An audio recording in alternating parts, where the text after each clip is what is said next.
Yep, it's working. All right. All right. There we go. We're here? Yeah, we're here. All right. Well, howdy, folks. Cody here with IronVerse Comics. Doing another coffee. Cody and Comics. I'm just going to hang out for a few, see if anybody pops on in. We're mainly just going to be talking about reads today. It's closer to what you read. If you folks remember when I do those. I don't have much updates. But I wanted to stream, chat, hang out. I haven't done that for a long time. I don't know if we'll do something more constructive. We may. But at the moment, this is what we're doing. Hope you folks are doing well. Let me go ahead and jump in on a couple things here.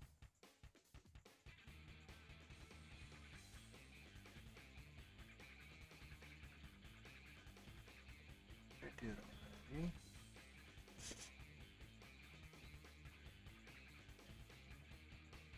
Let's make sure we're up and running. Yes, yes we are. All right. Cool. Cool. Well,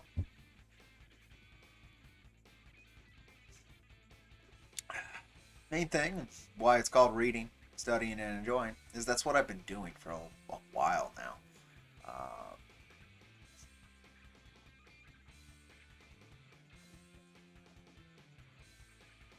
Yeah, it's been about a month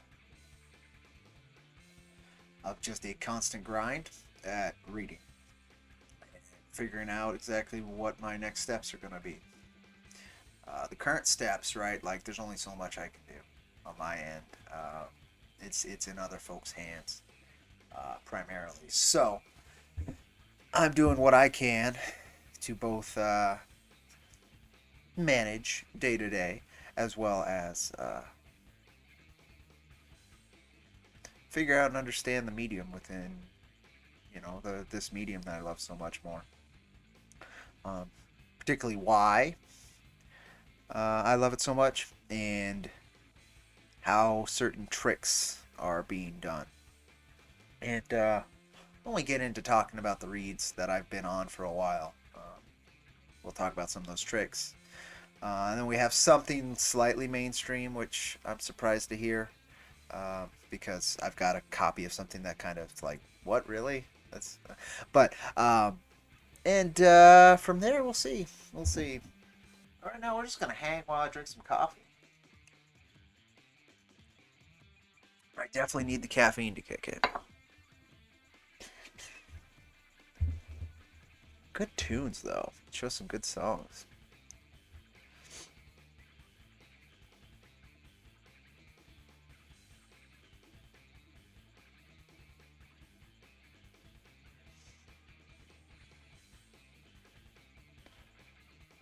I guess we can talk about that for a minute.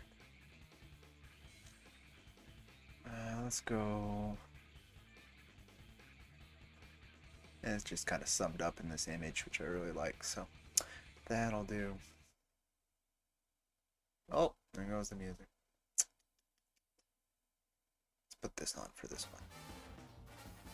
A little jazzy. Skip track? Oh, I don't think any of that's on. I don't think any of my tools are on. Man, I made a point of trying to get them on. Alright, Robo Lady is on. Productions said, "The brilliant star that shines through the night. The surge of power that jump-starts justice. Reserman stands before you." Howdy, Neo Star. Good to see you. Good to see you. I was just stalling there for a minute, chatting. We're mainly going to be talking about reads and kind of what I've been figuring out from them, which has been the last couple weeks is what I've been focusing on. But I was going to spend a few minutes because I didn't talk about this last week. And I kind of should have for a lot of different reasons. This one didn't hit me as hard as Miura, but at the same time, like, I saw how it hit a lot of folks. It's kind of a trip. Another unexpected mangaka death. Kazuki Takahashi, creator of Yu-Gi-Oh! Yeah. So when I was a kid, the first trading card game I really got into, of course, was Pokemon. That was that weird, it was a major trend in schools, right? Like, came out of nowhere. And gave kids a bunch of bases to interact and swindle each other and all that fun stuff. But as it got older, Pokemon loses its edge, and there was Yu-Gi-Oh, which this whole dark magic angle to it, right? Very cool art and visuals, character designs, all that fun stuff. And then the anime was quite entertaining. In its own way, memes from it will probably be used for a very long time. Neostar Productions said, Ugh. "Yeah, we lost the man behind Yu-Gi-Oh!" Yeah. Pointed face. Yeah. Another unexpected mangaka death. This time while he was diving, apparently. But this is kind of I saw so many tributes. Again, it was different than Miura. Miura's tributes were very different. I still don't think there has been another passing within sequential art that hit like Miura's. But Takahashi here, what notes it hit were really cool. And this was it. This kind of sums up the primary thesis of a lot of what was shared, in the grief and in the appreciation of the man's work. Neostar Productions said, "I remember reading the original Yu-Gi-Oh manga, before the Duel Monsters phase. It was like a whole other franchise." Just seeing if I can stop her from yelling in my ear, but it doesn't look like I can. Oh well. But this summed it up. With Miura, it was a lot of people being able to see their own Neostar traumas. Productions said, Okay, I gotta turn that off. I'm Kazuki sorry. Takahashi. I can't talk. But yeah, so pause. Okay. So I'll still be able to read your stuff. It's just not going to be yelling in my ear about it while I'm trying to talk. With Miura again, it was being able to see their trauma and the work that he did, and how much that meant to them, and being able to see Guts push through traumas worse than their own and continue to struggle on as a struggler. with Mr. Takahashi, this was the sentiment. If you've made a friend through shared interest in Yu-Gi-Oh, then I'm happy that I made this manga. That's what brings me the most joy. Again and again, it was introverted people being able to connect with somebody else via this card game. He gifted friendship to the world via his artwork. It's a different note than what, than what other creators have achieved, but it's a really important note. Anyway, for me as well, that was a gift that he lent me. So I wanted to, again, just say thank you. It's a wonderful fucking thing that he was able to accomplish. I fell off Yu-Gi-Oh! Like, when I hit, the mid-teens, the mid to late teens, I completely lost interest. The game kept changing, and it was kind of money-grabbing from the trading card game spectrum. Out of like all of them, it consistently rotated its cards out and changed its balance and changed rules. And now, if I tried to play Yu-Gi-Oh against somebody else, I wouldn't know what I was doing. And so I ended up latching on to Magic the Gathering, but Yu-Gi-Oh was a stepping stone to that game. And MTG, I've made lasting friends. It has it kept me sane during one of the hardest parts of my life. And Yu-Gi-Oh was a massive stepping stone to that. And crazy what you can accomplish. I did start reading the manga just for the hell of it, online, of course, just to see the difference in beats and stuff. And I really like his playful, gentle line art style, mixed with his very striking character designs. Incredible mangaka, and certainly missed. But yeah, that was the kind of a sad thing that I wasn't expecting. I didn't know how it would hit me or not. This is a couple weeks now. I'm behind on this bandwagon. I was there on social media, but streaming about it, I didn't talk about it, and I kind of should have. Again, because it was really cool to see how many stories of people who it allowed me to connect with people. It's an amazing thing. Yeah. So, NeoStar shares my sentiment. They kept changing the rules and approach to the game. Yeah, now there's this weird slider thing. I don't know. But by the time you made your ideal card deck, which was your Black Lagoon deck, you were getting swamped in tournaments. Tutor monsters. I don't even know what that is, right? I played I still have decks together. I'm sure they're completely illegal, but like Jinzo was a big deal. When I was playing, I made a whole deck that was lockdown. In Magic we call it a control deck. Had fun with that. I still, like in any card game, I make tribal. Again, it's a Magic term, but when you take a type of creature or whatever, then you theme your deck around that. I was a warrior player. I played all different types of warriors. So I've got that, and then I had a spellcaster deck.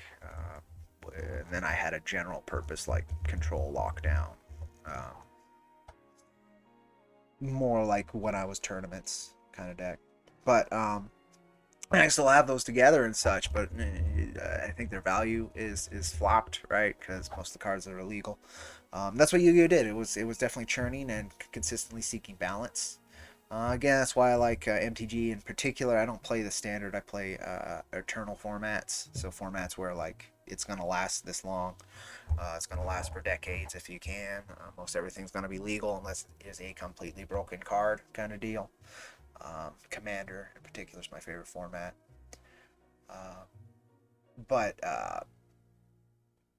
And I think I just finished Yugi's arc in the anime when I was a kid, and then once it switched to other protagonists, I certainly lost interest. You were pretty much done with Yu-Gi-Oh! About halfway into the 5D anime, which I think, yeah, that was the sequel one. Motocross racing meets card games, yeah, I don't know that. Plenty of waifu, though. I wouldn't be surprised. I think at that point, if I remember right, there was a quote that he kept it going and he was consulting, mainly, but when he was done with Yugi, he himself had told the stories he wanted to tell. And so there were many other folks who wanted more Yu-Gi-Oh. I'm sure there was much financial incentive to continue it, so he was usually more of a consultant on character design than anything towards the end there. But yeah, it's a hell of a thing he accomplished. At being able to take a swing at Pokemon and Magic um, with his IP is incredible. Hell of a swing too. Um, yeah, heck of an accomplishment. Heck of an accomplishment. And I'm grateful to have known his work. All right. Both gonna be on now, or is it just the metal? Okay, we're good. We're good. It was pretty cool that he made Yu-Gi-Oh cards out of classic Konami game characters back when Konami cared about their game. Yeah, Konami just makes pachinko now. Yeah, I don't remember that, but I wouldn't be surprised. Because yeah, it always had the Konami logo on their cards there.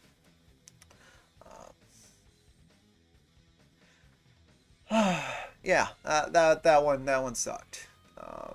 Very depressing. But another one gone before their time. But at least he was able to finish his work. I guess from that we'll get to the other stuff. And this is just a sample. Didn't want to grab everything. So over the last 2-3 months, I've probably hit about, I don't know, 500 chapters and about 50 volumes of manga. Average about 1 to 2 a day. But some days I do much more. Like I got 7. I did 33 through 40 of Berserk this last day or 2 ago.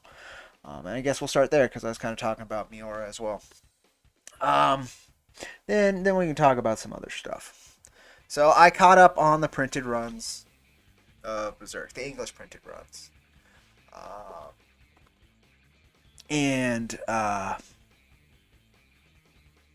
So this was my second read through of Berserk. I had stopped at about volume 36, I think, on my last read through. And so once I got into the new stuff, new to me, right? I was just hooked. Diving into Casca's mind, in particular, was just a wonderful sequence. Very dark, but the artwork is incredible. It's weird. Berserk's weird. It starts off as a Fist of the North Star ripoff with just this extra edgy character that's very, very angry and destructive, put against a Puck, the little elf, right? And just that dynamic, and let's see them have adventures. But you can see through the Black Swordsman arc, he had plans for later, because you see the child that came of the eclipse at the beginning there, which is crazy during the first nightmare you see Guts have. As you read it too, you can tell Miura lost interest in that Fist of the North Star style edginess, and that he had a different point to why he was choosing to portray these very dark subjects. Baronson and, oh gosh, I can't remember, the Tetsuo Hara, they don't show it like super dark, but they like to keep it very edgy and gritty and like, basically the original shonen, but it was just put edgier than shonen is now, where it's just, it keeps powering up or fighting progressively stronger enemies, right? Berserk has that, but usually it has a point to what those beings represent, the apostles usually represent throughout these arcs.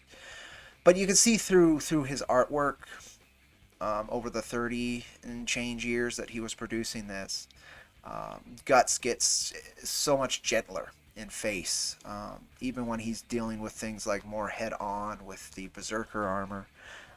It's gentler. Once he has this new adopted family, basically taking care of Casca and taking care of him, Serpico and Farnese, and Puck, and then the little witch. Um, it's such a different, like, he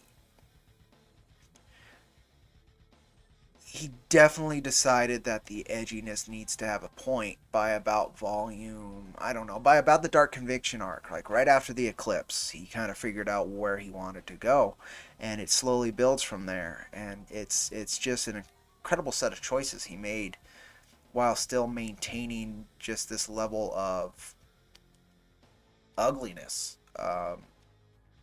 that very, very few pieces of media will dive into with as much class as he has.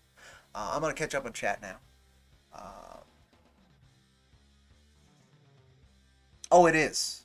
Fist of the North Star, exploding eyeballs and faces and stuff, man. For like the original Shonen, it's a hell of a difference than say Dragon Ball, right? It's edgy.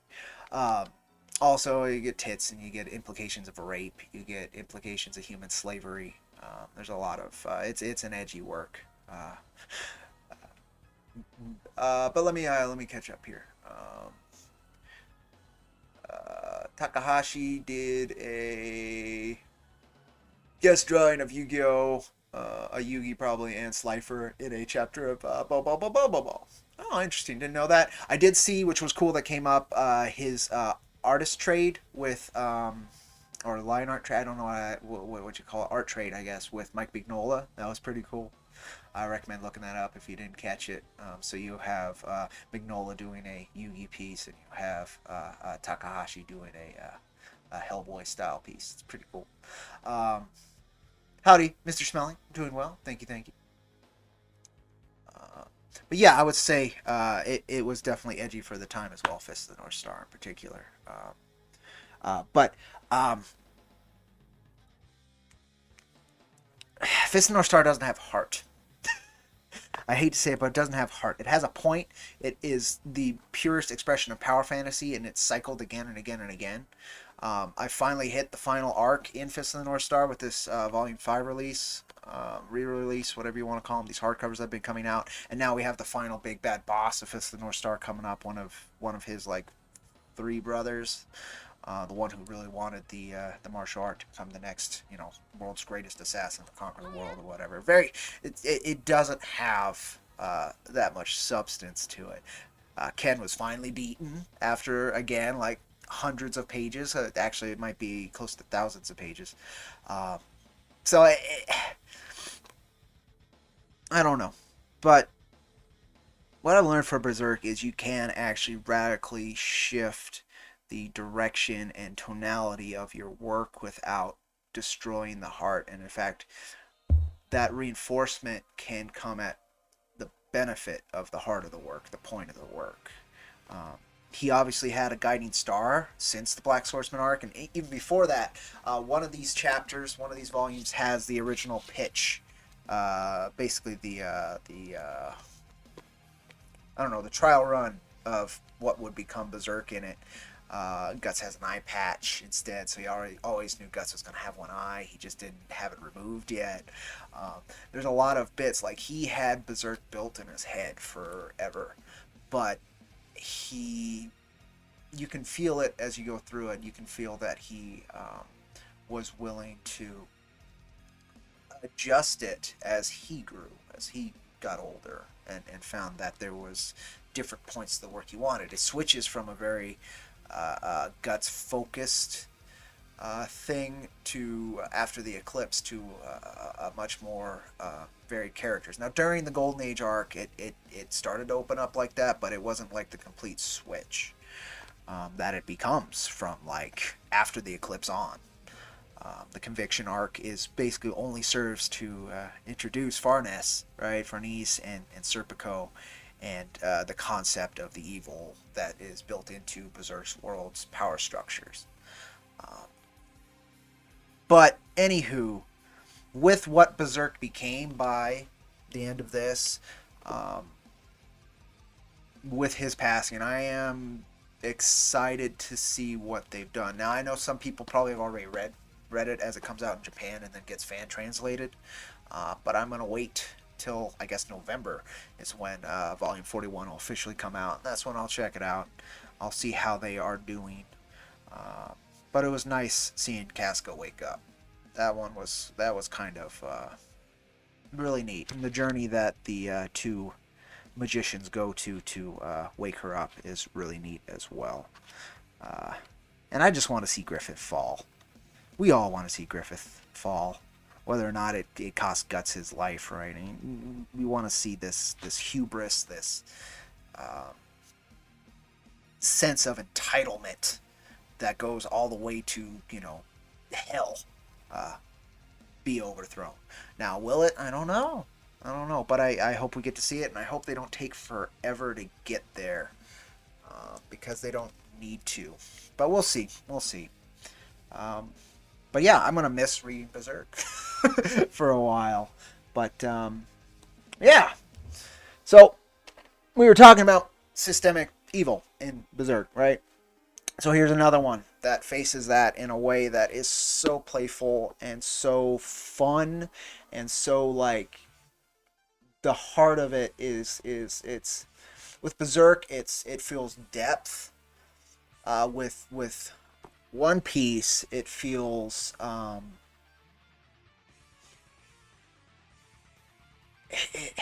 don't want to say earnest, honest as well, but earnest in terms of like it's not depth that you have to uncover all of what it has. It wears on its sleeve. It wears its heart on its sleeve about this stuff.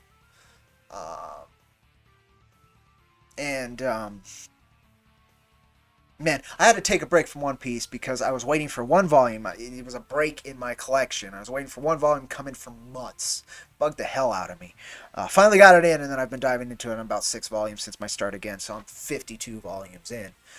This is, at this point, he had been working on it for 11 years. He got out 52 volumes in 11 years. Oda is a beast, and he knows exactly what he wants to do. He'll take you through it with fun, character designs that are completely batshit insane, but only reinforce their personalities. As most of us build a lot of our appearances based on our personalities. But he, of course, makes that into a big caricature, right? And then builds that into their backstories. And I basically finished the last run right after. This is the start of the Thrill of Bark arc, which is the horror arc that he did. Gecko Moria was the second warlord he defeats. Zombie resurrecting guy, you can rip out your shadow and then place it into a corpse. And then your powers and abilities transfer to that corpse, but your memories and such, you become a slave to Moria. Fun. It's not my favorite arc. I really like Brooke. The final crew member that I'm aware of so far. I'm not caught up on One Piece. I'm trying to. I'm getting there. I have the volumes. I just got to read. I'm marathoning as much as I can. Right now I'm on Saba Odi. So they just in the anime I am partway through Fishman Island, so I know kind of what's going on here. But in the manga I'm on Saba Odi, and they just met Gold Roger's first mate, who's going to coat their ship so they can go to Fishman Island. So I'm pretty close to catching up to what I know of One Piece.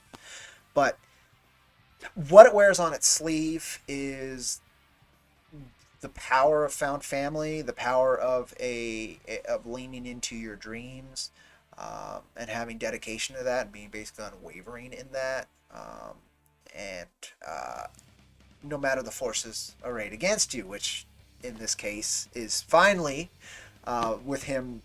The volume before this, it ends with him punching what's called a celestial dragon right in the face, and Oda spends 5 chapters kind of building up these celestial dragons. As long as you're on Saba Odi, don't fuck with them. If they walk by you, you kneel and you just wait for them to walk away. They're these nobles. They're basically kings and queens because they are of the bloodline that helped forge the world government. And man, Oda is able to. Most of this, and it's a kids series. Most of this arc so far has been talking about human trafficking. and like he has no bones talking about it. He's fine putting it right in your face, and then it is so satisfying, that final punch at the end of volume 50, 51, I guess it would be, where Luffy finally just snaps and is like, no, you're wrong, I can crush you, I'm going to crush you, and he just busts that guy's face in. Big double page spread, ends the volume. Just, his rhythm is incredible. Berserk chooses its dialogue very specifically, and it's usually very well written. One Piece, it's well written, but it's chaotic, and the chaos adds to the flavor. So many jokes that are just put in, right? One Piece, or Berserk does that as well, especially again after the conviction arc, basically. Puck and then the little kid, and everybody has something to say almost every panel. One Piece, he throws so many reactionary panels just to say things. It's a type of writing that I would like to understand better, because it comes off so chaotic, but it is very well pointed. Crazy good, crazy good. Just characterizations are insane. I don't have too much else to say on this. Just that, when I was a kid, I think the character designs of One Piece would have been far too much for me. But once I got older, the variety and such within it actually became absolutely intriguing. And we haven't even, I haven't even met within this arc. Getting to Impel Down, I'm so excited for that in the Paramount War. Impel Down's going to take a little while. I remember it being a slog in the anime. It's just Luffy in a prison while everybody's spread out. I'm dreading that. That was when I stopped the anime for a while, and I took a break, because after Saba Odi, they all get spread. And so you're no longer dealing with the crew and their interpersonal interactions. You're dealing with the crew in a bunch of separate ways. And so that might take a bit for me to grind through. But Impel Down and the Paramount War is like one of the biggest emotional notes that Oda hits since God, what is that? Something 7 Water 7, and that with Robin and getting her on the crew. That was super. That's still my favorite moment I've experienced in One Piece, is when she finally decides, you know what, I'll risk it for these guys. I'll actually think I want to live for once. It's really cool.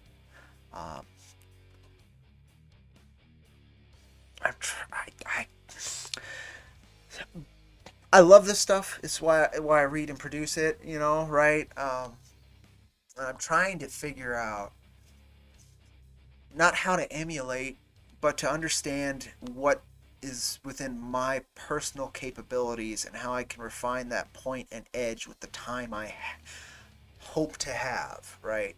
Again, this is about halfway through the English printings of One Piece. This is 11 years of work.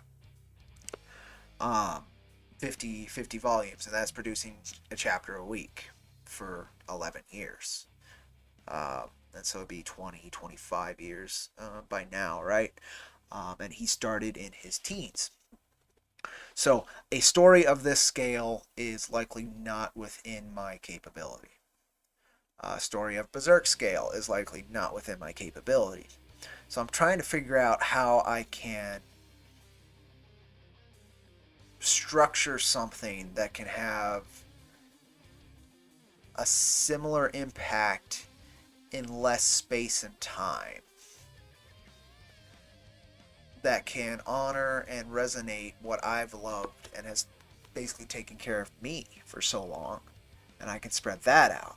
And that's what I've been doing for a couple months now, is diving into these and trying to figure out the tools that they have in their kits that are unique and make their work shine, while at the same time finding where I don't have those tools, and either finding a way to express to reach a similar result in a different way, or how to simply be inspired and figure out which direction to pull these things. Issue 4 of Jack, it's done. It's in the pipeline, and I'm just waiting for the mechanics outside of my control to fall together. So all I can do right now is figure out and level up as best I can, figure out what I can do for this next step. Because I know 5 and 6 is what I'd like to do with Jack, and then I think I am done with Jack Irons as that series. Not the character, but that specific series. I think I will have finished what I needed to with Jack as the introductory learning curve. Particularly because if it takes about a year to get each issue out, 32 pages, right? And again, I don't have the time if I'm doing that, right? At that rate, I'd have 11 issues out by the time Oda had 52 volumes out. And that's a shame. So I'm just trying to figure out tools in the kit and figure out how I want to structure the next go. And that's what I've been diving into. And One Piece and Berserk are major components about that. In fact, there's a few things I need to reread. I got that new volume of Alita Battle Angel Mars Chronicle. I was looking in it. I was like, oh god, it's been so long I don't remember any of it. So I've got to reread Mars Chronicle from Volume 1. It won't take forever, but I've got to, just so I understand Volume 8. It's a hell of a thing. But basically, been having a interesting time mentally for like months now. I'm just waiting for cogs to move forward on my own work. And so I've been doing what I can to study and to keep myself sane and keep my appreciation and love for this medium alive. Because if I focus on what I am currently unable to speed up, my love for the medium dies very quickly. Let me go ahead and catch up on chat. I do apologize, but that's why I turned off Robot Lady. My flow is a lot better when I'm not interrupted. Oh, howdy, Draw Talk. I didn't even notice you showed up. Apologies. At least my robot didn't ignore you. Okay, cool. So I'm got up. Howdy, Draw Talk. If you're still here, thank you so much for stopping by. I know you got a very busy man. Very busy man. We're talking about manga, right? You are able to produce about 10 times what I am able to, and you're looking to do 20 times what I'm able to, so good luck on you. Having a good day so far. Thank you so much. Frankly, you think you're grossly misrepresenting Fist of the North Star and his story arc. It doesn't... Its heart is a power fantasy, brother. I'm 5 volumes in, the thick volumes of Fist of the North Star. It's a power fantasy. Kenshiro, like, all he does is the same thing. Like, when I say it has no heart, it's the same way I'd say, like, Fistful of Dollars has no heart. And by that, I mean it doesn't have this big emotional character arc or depth to it. Kenshiro doesn't really have an arc that I've seen so far. At all. It's just bad guy there, beat bad guy. So far. Now this last arc, he finally gotten beaten. Like, he finally didn't just like, you are already dead, and won. His brother finally kicked his ass, and that was good to see. It was good to see Kenshiro finally lose after hundreds and hundreds of pages. But, like... Yeah, I would say it does a lot of like what Punisher Max did, but Punisher Max had more heart to it. It actually like made you really care about what's going on. Like, I didn't care about the old lady in her well who was taking care of orphans. These were all just like very basic like tropes that I understood. And then he rides into town and saves them. It's very Western or Ronin style storytelling. It doesn't have too much depth to Kenshiro so far. I like the character. I love the books. They're super fun if I just want power fantasy, but like, there's no big resonance for me in Fist of the North Star. It's just like, that's an awesome power fantasy. It's probably the best expression of pure power fantasy I've ever come across. But very shallow to me. Very, very shallow. Even when he met Toki, and I thought Toki was going to be a much more in-depth character because we had the guy pretending to be Toki, and then we had the guy pretending to be Kenshiro before that. And the guy pretending to be Kenshiro was his brother, and just like all these things weren't adding much for me. It was just like different window dressing for the same structure. That's what I mean by no heart. It doesn't mean that it's not good. It doesn't mean that it's not visually amazing. It doesn't mean that it isn't satisfying. It's just it doesn't have this strong emotional resonance. It's not going to make me cry when reading it. It's not going to make me cringe when reading it. It's just going to be like, all right, finally that guy's beat. But even to that, if we go to One Piece again, like Luffy finally punching that celestial dragon meant more to me than anything that Kenshiro had accomplished. Because I knew Kenshiro was going to win. I kind of know Luffy's going to win, right? But he gets his ass kicked again and again and again. From the beginning, he bites off more than he can chew, but he's following his dream to do it. It's just it's different. It's different. I wouldn't even say better. I think a lot of people are going to like Fist of the North Star because they can't stomach Berserk. Berserk is, again, very, very ugly. Very, very, very ugly. Again, it might be one of the ugliest dark fantasy stories put out there. It's probably not. I think there's probably a lot more people who dive into depravity more than Miura did. But nonetheless, yeah, I could see that. Drawn Talk, need to read Berserk. You've only read the first volume. Yeah, Black Swordsman arc is not the best it has to offer, but without it, you miss out a lot as it grows. So you got to read the Black Swordsman arc, that first couple volumes, and it's just kind of a taste of a period that Guts.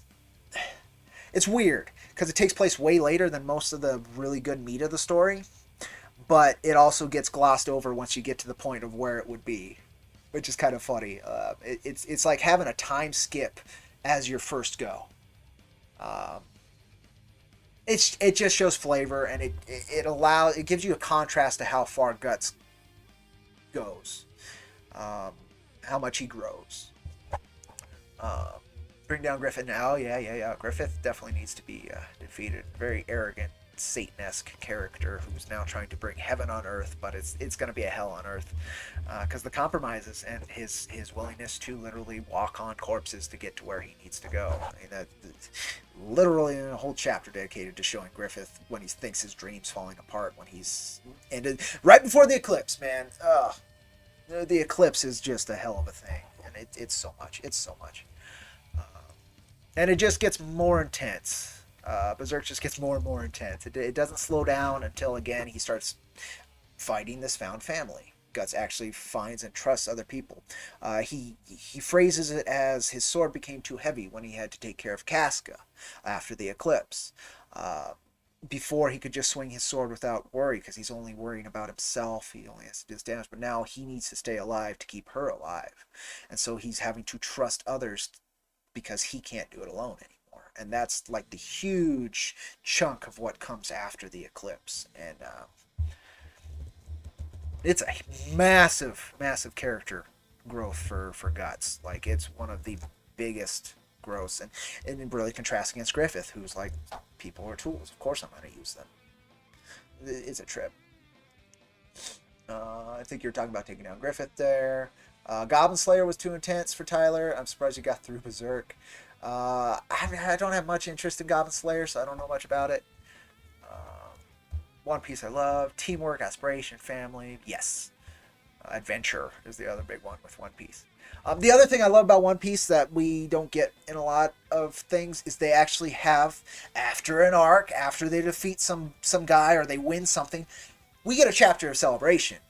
We get to have fun with these folks. I can't understate how refreshing that can be.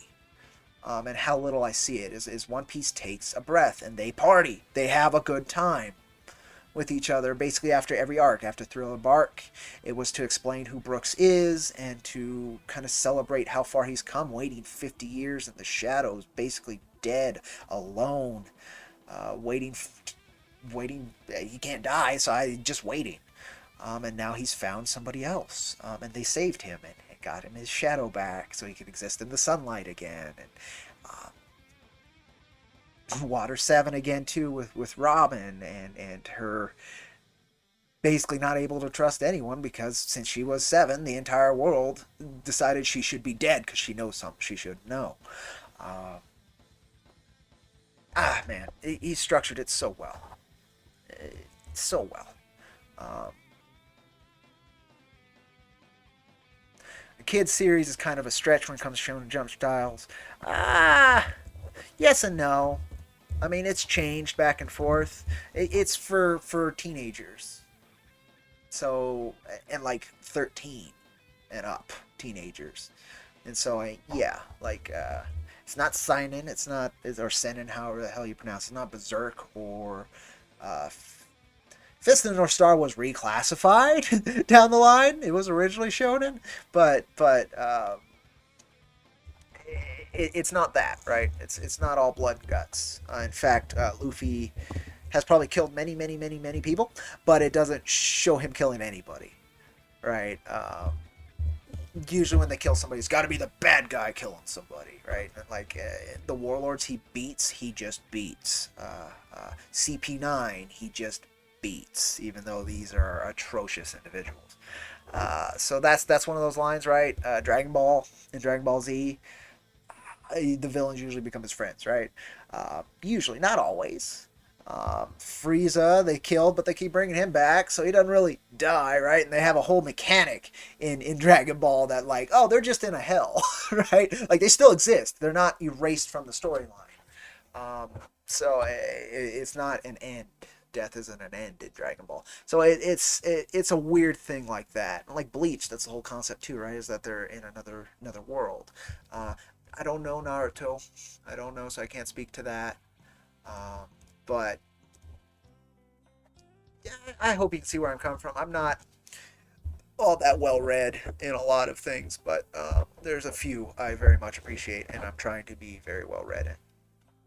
Are you trying to implement what works in manga to Jack Irons, or in an new book altogether? So with issue 3, I think folks will have saw how I was pivoting the storytelling.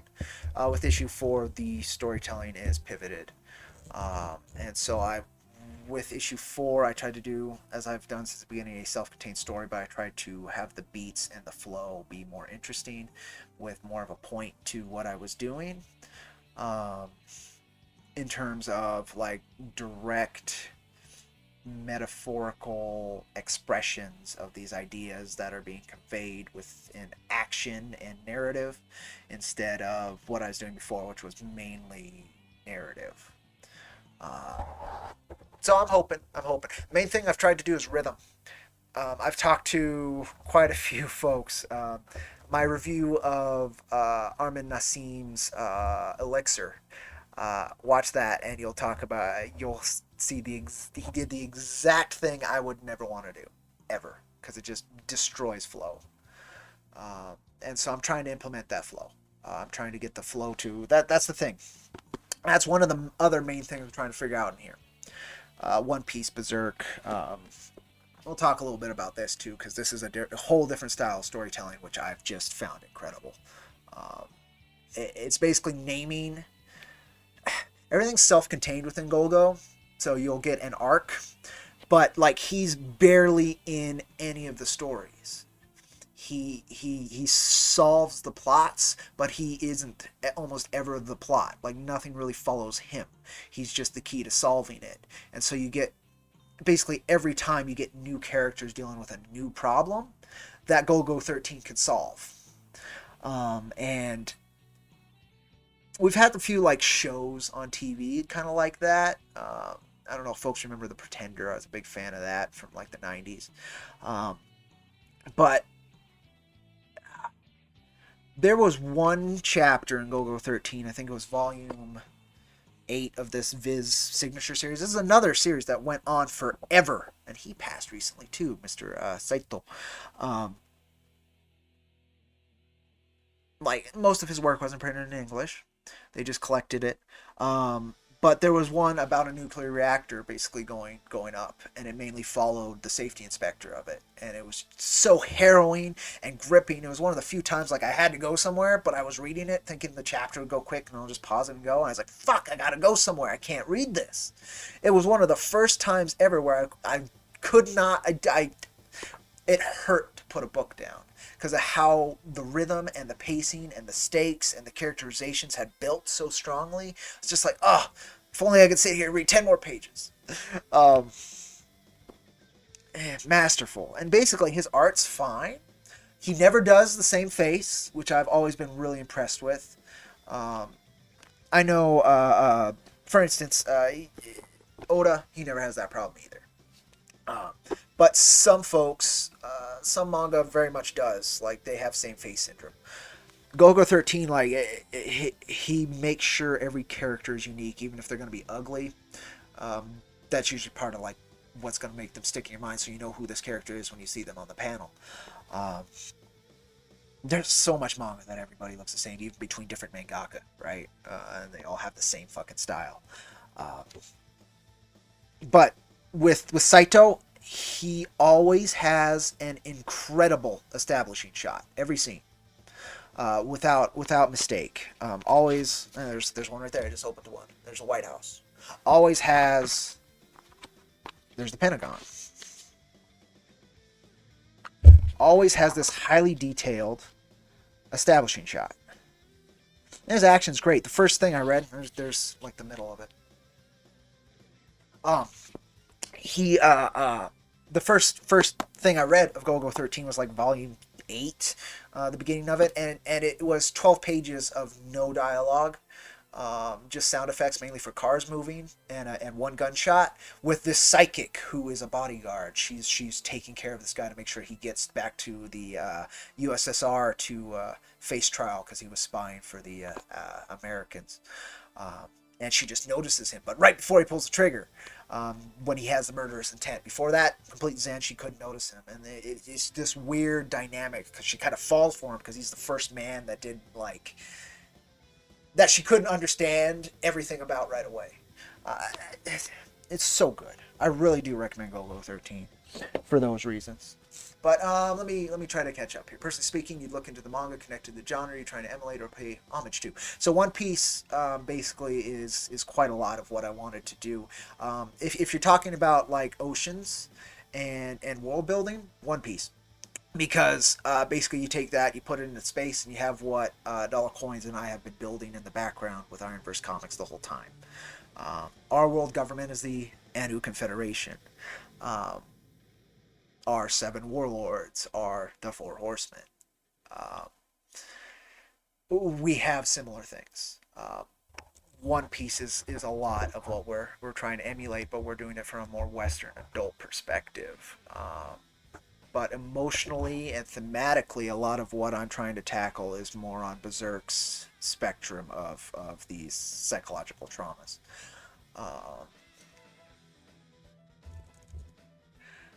You're glad Robot Lady is gone. I hated her and it would interrupt your stream. It does so much. I like her, but what I'm thinking is if this channel ever gets to a point where like I can accept super chats, I'd probably bring her back for that. You suppose if you want to look into more supernatural adventure style stories, JoJo.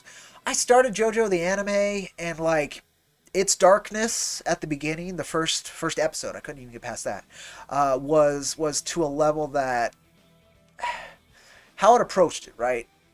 And I have this problem when I'm talking about it with friends because they'll like a lot of things that are very like dark and such, and I can't stomach it. I don't like it. I hate it.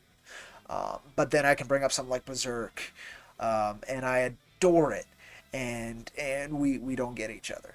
JoJo's the start of it, I couldn't stand. I'm thinking it's one where I need to start partway through the series because it's more of an anthology with a bunch of different characters. And so there's different starting points. I'd probably enjoy it more. But that original starting point, dog abuse like right away, right? And then he's brought into that family and treated like ass. Like I just couldn't. But I know it is enjoyed for a reason, and I just didn't push through to that point. One Piece just delivers the satisfaction hanging in there with Luffy until he finally literally hits the problem straight in the face. Exactly! That's the bit, right? I was talking about that with Celestial Dragons, and finally he's like, no. He finally makes that decision. And you can tell why he's captain, right? And that's a big thing. You tell why people want to follow Luffy, and these very strong, very well-built individuals who you also like want to follow this individual and believe he can be king of the pirates.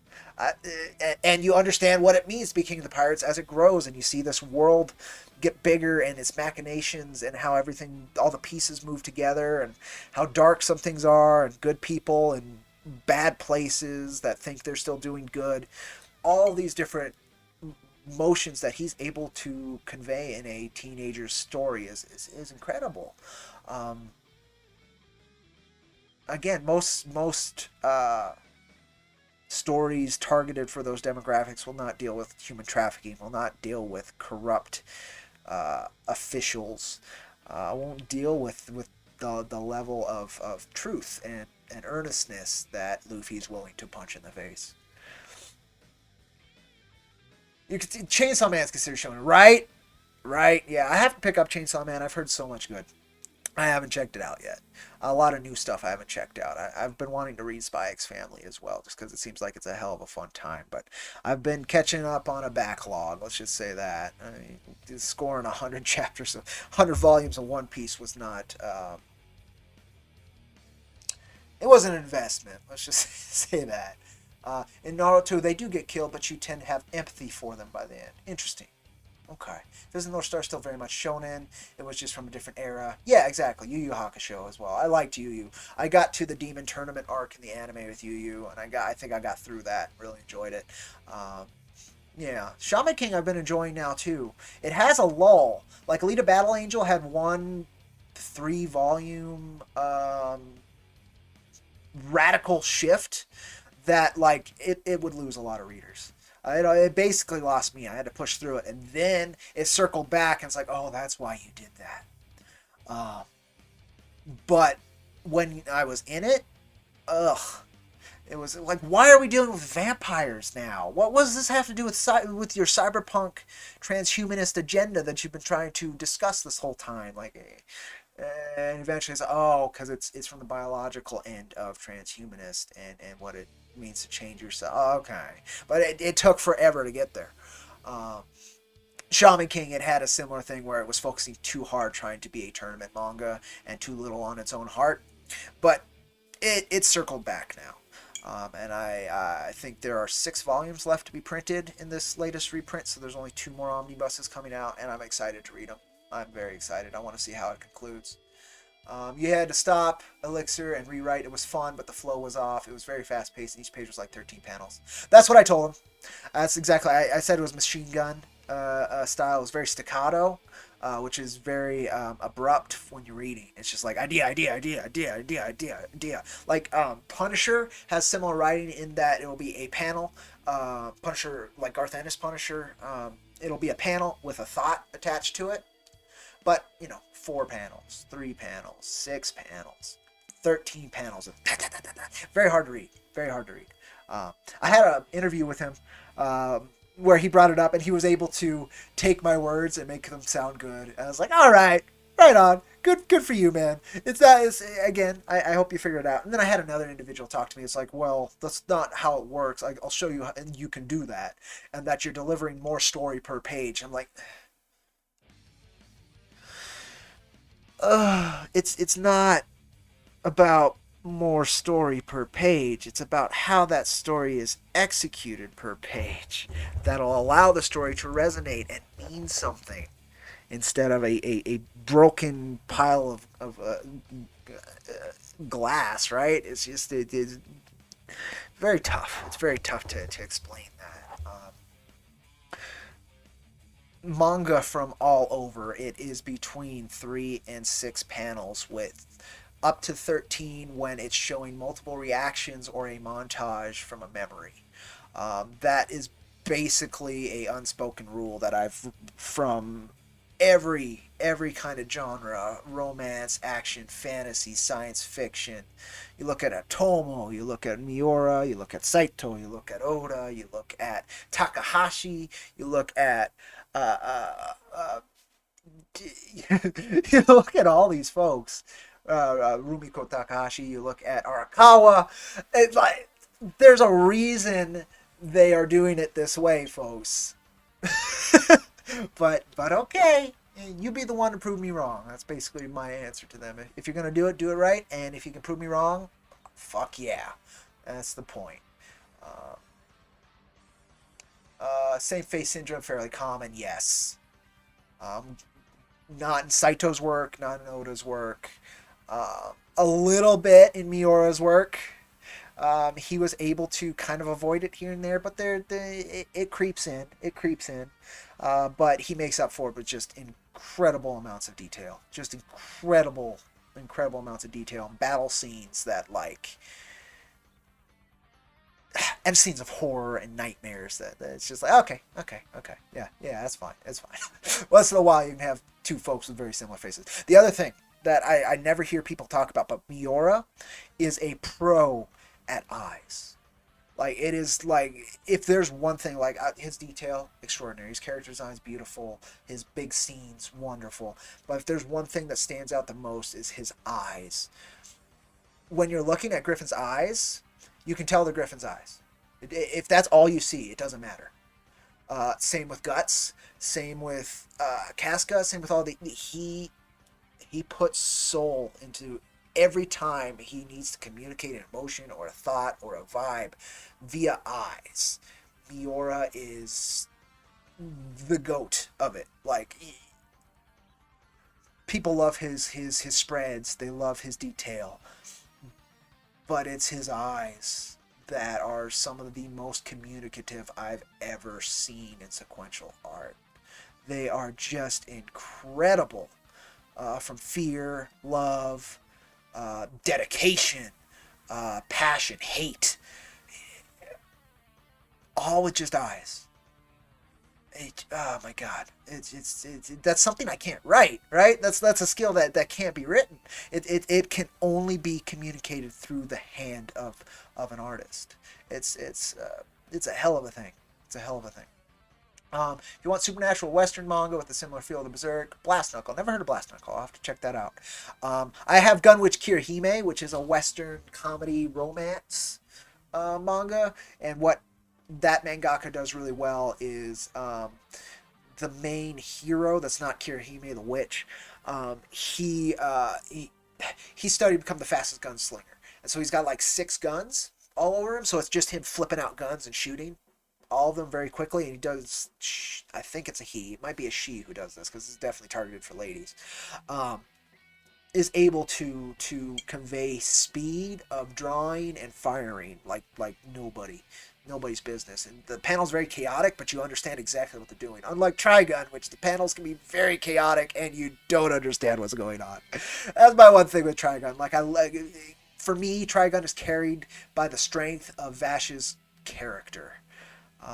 Vash is such a strong, wonderfully unique character, and the designs are really cool, but the flow from panel to panel, even though it can be really cool looking, is so chaotic and sometimes very unclear that I have to go back and reread a page 3 or 4 times to understand what it was trying to do. And sometimes I just have to give up on that page and go to the next page and be like, oh, okay, I think that's what it was trying to say, because the next page, kind of the context of the next page told me what the last page was trying to say, instead of like, that's my problem. It's why I haven't gotten through Trigun Maximum yet. I got through all Trigun, and that's 100% what I'd say about it.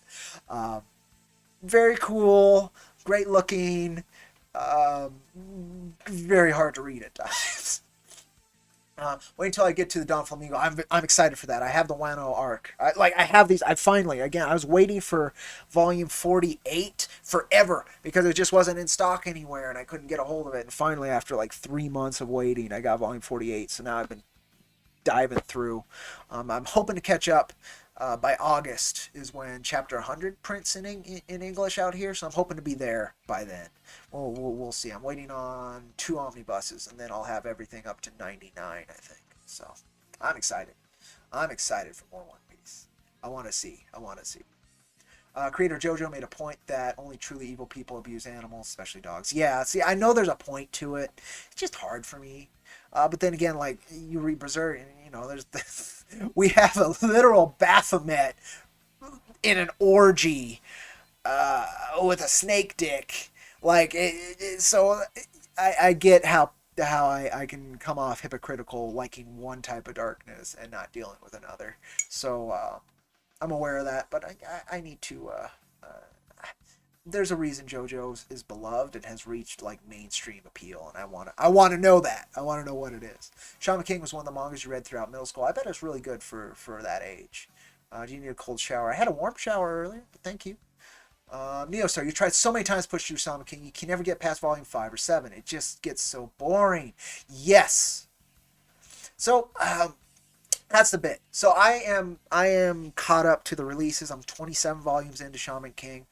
Once it hits the tournament, it slows to a fucking halt, and the strength of Ren, the strength of Yo, the strength of like the main characters, that doesn't go anywhere, but it's just wasted for God, I know, like 6 to 9 volumes, just wasted, and then he realizes it, and so then he's like, well, we're going back to what I was good at the beginning, which not exactly, but with this memory and this character building instead of focusing on battles. His battles are boring as fuck, and he knows it, because towards that time he starts like glancing over the battles. He's like, I can't make these that interesting. It's just going to be a really cool visual spectacle, but it's like one movement and the fight's over. He doesn't do that. He is character interaction, and I think he was told by his editors to try and compete with the other shonen at that time, and so he did. He tried, and eventually they and he were like, okay, that doesn't work, and you can come back to it. So I do recommend pushing through Shaman King if you can, but the lulls are very slow and, like you said, boring, and the fights never get great. Like even the really cool fights, we have a guy who can his spirit is Lucifer, and he's fighting Michael. This other guy, the Ex-Laws, who controls Michael. It's this big epic fight. They keep losing pants. Like it's a weird thing. Like it's an adopted father, the Lucifer guy. I forgot his name, Lucci, I think, actually, is controlling, or is like the adopted father of the guy who has Michael, and they had a schism when they were younger, and that's why when he was a younger man, and so there's a big, like, problem, but, like, behind the scenes, it's just about, like, them losing clothes so they can move better, and it's just this huge fucking joke during this massive, important fight, and that makes the fight work. It wasn't a classic shonen battle, it's not a Dragon Ball battle. And I think they were trying to have him compete with that kind of vibe, and I think it was to his detriment. But I think he learned from it, because now the battles have been much more concise, and they've been able to focus on character building again. Because Yo is it's another manga that is carried by like Trigun is carried by the strength of its main character. Yo is amazing. Yo Asakura as a character and the whole vibe of letting things flow, it is so wonderful. And he gets back to it a bit. And, oh god, well, that's a spoiler, so I don't want to spoil it, but the main villain is pretty cool. And I'm excited for that confrontation. Again, I'm only about 6 volumes off, so I'm excited. Main protagonist and antagonist Shaman King are definitely a new breed as far as shonen goes, but it gets pretty deep once you're in the midpoint. Yeah, it helps. It helps. Again, once it stops making the tournament the point of the tournament and makes the character growth the point of the tournament, it's way better. It's way better. Yeah, see, that's the thing, Neostar, as you said here, the tournament arc is essentially the window dressing for the actual main plot. That's the bit. But for a while, for like, again, 6 volumes, it is the main plot, and it's bad. It's bad. I can't say, like, visually, like, the artistry is wonderful, but like, the story itself is just like, oh, can we get through this? Like, this is worse than any Dragon Ball tournament arc I've read. This is not good. Can we please get back to the character growth instead of these fights that you don't know how to choreograph? You actually noticed that too? Yeah, they did pretty much cancel the tournament halfway through to get back to the main story. Yes. And again, I think it was the editors like, well, tournament arcs are hot. Thank God One Piece hasn't hit a tournament arc yet. Like, that would slow it down so much and just break it. Like, again, it did to Shaman King. I know what you mean, but we have to remember short pants are considered as weird as they are here. I think they were slightly, because it was funny. Like, that was the joke between those two, that fight. I don't know. It was good. It was good. Again, he stopped taking like this tournament arc seriously and started bringing it back to the character building, and that's what he's really good at. Um, I'm excited. I think where I am on this, he's going back to his old master, who was also the main villain's like spirit for a while, the kitten that the main villain found back in the day. If people read Shaman King, they'll know what I'm talking about. Um, I'm excited to see him again. Because now they've been to hell, they've been to heaven, they've been to various hells and heavens. He's back to focusing on the occult and religious thematics that he was really good at addressing at the beginning. I really like Shaman King. It's another one that hit a really shitty lull that I can see if people didn't push through it, it could ruin it for him. Which it's disappointing because you miss out. You miss out. Yeah. So I have one other thing to talk about I haven't read yet. But it came up that Joe Q, Mr. Joe Quesada, who is no longer, the top honcho at Marvel, but was when he talked about this, he was unaware of the popularity of One Piece. He was unaware of the popularity of manga compared to the Western market. He was unaware of manga at all. I kind of doubt that. Kind of doubt that. I really kind of doubt that. I know DC, I think, took the first swing with that Joker. That was being produced by the Japanese for the Japanese audience. I'm excited to read these. I got 1 and 2. I haven't started it yet. Deadpool Samurai. This is why I really doubt it. I think he was talking out his ass because it makes him look bad. And he doesn't want Marvel fans looking at manga. He's like, no, don't look there. The Davy Back Games, that was just a joke break arc, though. Yeah, exactly. It was a fun distraction in the overall tournament. Yeah, it was just a joke break where the guy, it reminded me of like an old Hanna-Barbera like Wacky Races kind of deal, right? Like that's all it was to me. It was like, here's a fun breather I had an idea for with this guy who's got a really badass devil fruit but is just a complete idiot. Was it slow fruit or whatever? Fucking really cool. But yet the point, I mean, Count Chocula looking asshole. That was really fun. I was like, okay, this might be slow, but then I kept reading. And I was like, oh, it's just fun. He just wanted to have some fun for a little while. And that's exactly what you said. It was a fun distraction. You're right. That was close to a tournament arc, but it literally was just a breather between a really heavy arc and another really heavy arc. But you're right. I forgot about the Davy Back Games. The guy was totally Count Chocula too. It's Oda and his sense of humor. I like one of my favorite experiences with One Piece is the SBS parts, which is the letters to Oda that are between each, and then his introductory lines that are at the beginning of each volume.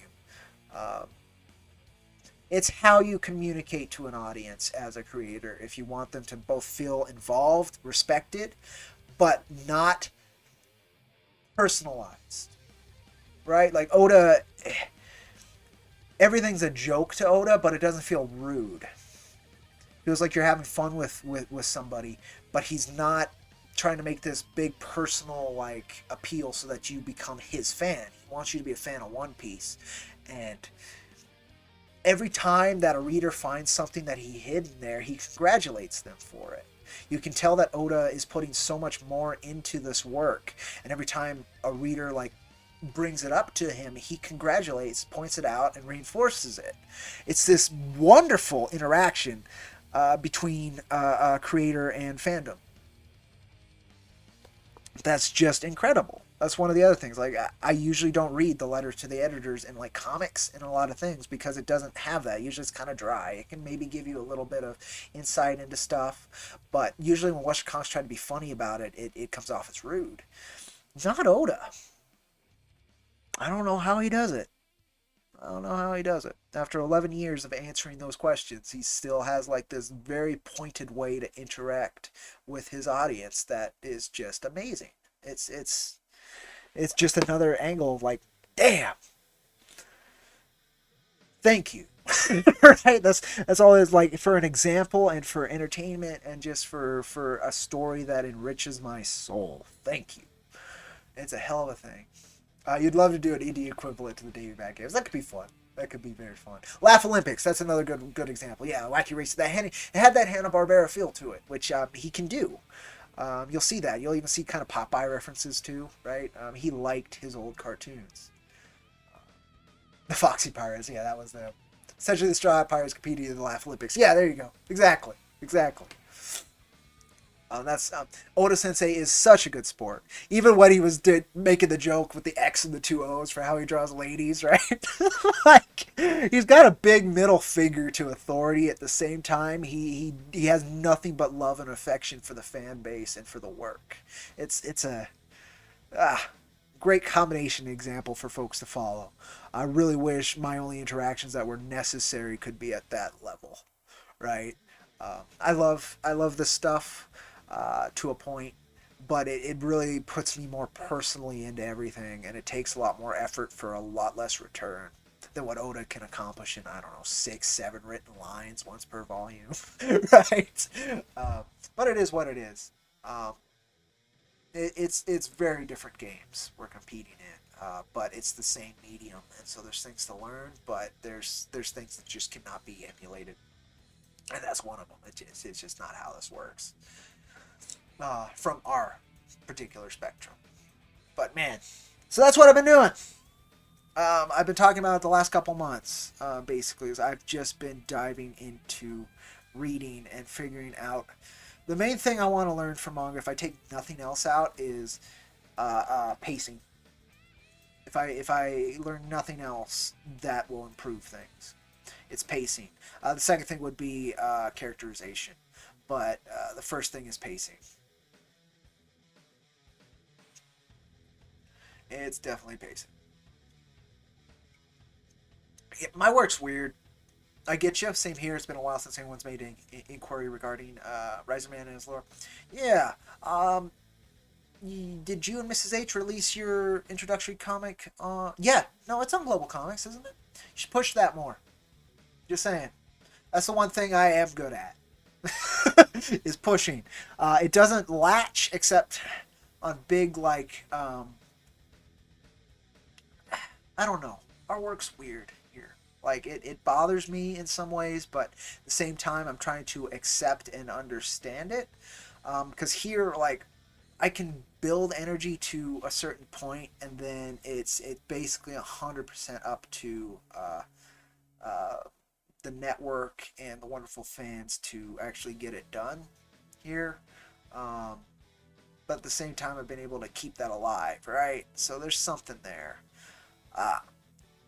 But it's a weird thing. It is not perpetual. It doesn't consistently have an interest. It has these big explosions of it where I'm able to get something kind of crazy done, and then it's just poof. Like, it was really cool. Eric Canetti went. He threw some money our way during the campaign, which was really cool. It's just a wonderful donation, which is really cool because I'm always supporting his work. I love the folks over at Iconic Comics, and I love his art style quite a bit. And I like how he interacts with people. He's a very soft-spoken, intelligent person. Anyway, he went and backed for the digital reads just yesterday or so, in addition, which is like, oh, well, now you actually want to read the work? Excellent. I'm doing something right. But it's basically like, since the campaign closed, even with more updates and continuously pushing it, the campaign has like flatlined, right? Like, the work got done. And I'm going to try to reinvigorate it a little bit before printing, but I don't think it's going to be possible. Selling something in demand or at this specific pre-order level compared to the basically having the guillotine over the thing's head, right, the whole time during a campaign, like, well, if it doesn't fund, it doesn't fund. That razor's edge is a lot easier to gain energy and power from than a sure thing. Which is funny to me, right? What that tells me is that people really enjoy our work and want it to continue. But that once it's continued, the interest in it is much harder to cultivate among new readers. And that's what I've noticed consistently with my work in particular, is that it's been very hard to cultivate interest from new readers. Um, there's a lot of reasons, right? Right now, and I don't know if it's talked about much, but there are more independent comics on the market, I think, than there has ever been. Um, and so you need to have some kind of strong resonance, whether that is a culture you oppose or a culture you support. Um, but you need to have some kind of greater resonance in which they perceive your work as a mechanism in that fight to get new folks in. Because a lot of comic buyers at the moment aren't comic readers. I don't don't like saying that, particularly in independent works. All right, mainstream comic buyers tend to be mainstream comic buyers. But if you're working for independent works all the way up to Image, there tends to need to be some other component to what the work means than simply the work. And that I have, my work contains that, but I have no interest in shoving that into people's faces and say, buy this because of that. No, no, no, no, no, no, no, no. I want you to buy it because you want a good story with amazing art, and then if you get what else I'm saying with it, great. If not, I hope you enjoyed it anyway. Like that's where I come from, and that is not the way to market independent work right now. Yeah, because unless you have some other sort of avenue for passive engagement, such as going into stores, or you're getting, for instance, like Dogman, I don't think he does much. It's Scholastic does a lot, and they are proven to sell. So right now, it is perpetual, right? It can support itself, and he can just do the work. Um, and that doesn't have that kind of mechanism to it, but at the end of the day it kind of does, because who else is doing what Pilsky's doing, right? um, so it's a weird market, but right now it is the loudest it's ever been, with so many people putting out work, and a lot of it being very similar to each other, because there's so many people who still think, and thank God this culture is dying on that end. I think that I'm making comics to make a TV show. I'm making comics to make a movie. Um, that is slowly proving not to be viable anymore, with Netflix stepping back, with Marvel movies not doing as hot as they used to.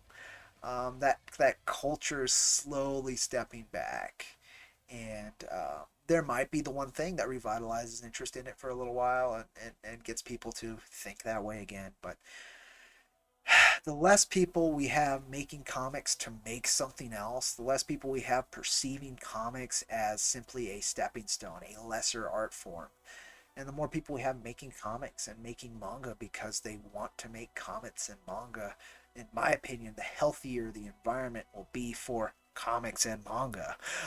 If you're just making it to do that, it's a different story. Mangaka, the ones who tend to get anime and films off of their work, most of them were making the manga to tell a story, and that is part of the general industry mechanisms around them, but they weren't making it to get to that point, right? Um, and I think that attitude in the West is very much different, because Hollywood has had their grips on American culture, but basically Western culture, for a very long time.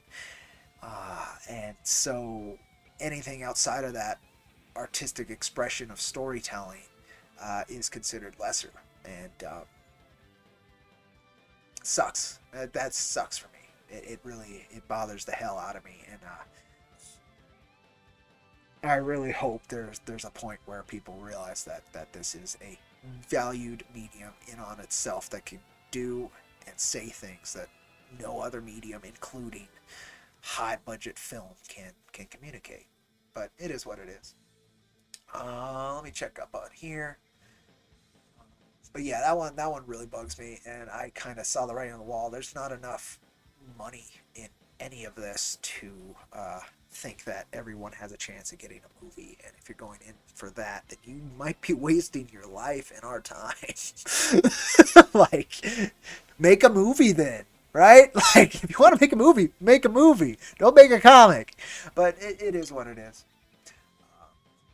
You're actually planning on putting it up for digital purchase, Gunroads? Great. Just make sure you push the hell out of it. You just need to figure out how to edit Google Doc files. That shouldn't be very hard. The only way you couldn't edit it is if you didn't have the correct permissions, depending on the docs, I guess, that you're talking about. If it's just like a writing page, then yeah, it's just because you don't have permission. That's very odd you don't have permission if it's your file. Huh, I'll have to think on that. That confuses me. You're currently writing both a crossover story and the next Resman book. Well, excellent.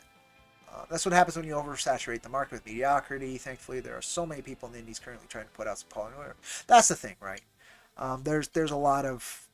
Again, I think it is more saturated than ever before because everybody wants that movie deal. That's the first reason. The second reason is because everybody got a story to tell. And comics is a wonderful place to tell that story. And I hope there's more folks in the second camp than folks in the first camp. But right now, I don't think that's the case. I think even massive successes, that's not really the case.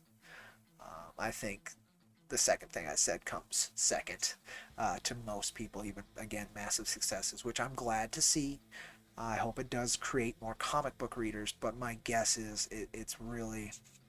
Most of these massive successes are because the work is perceived to challenge a cultural norm.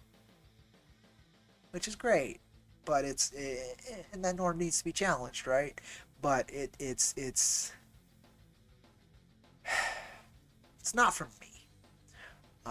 The work I'm writing challenges that cultural norm. It does, but that's not why I do it.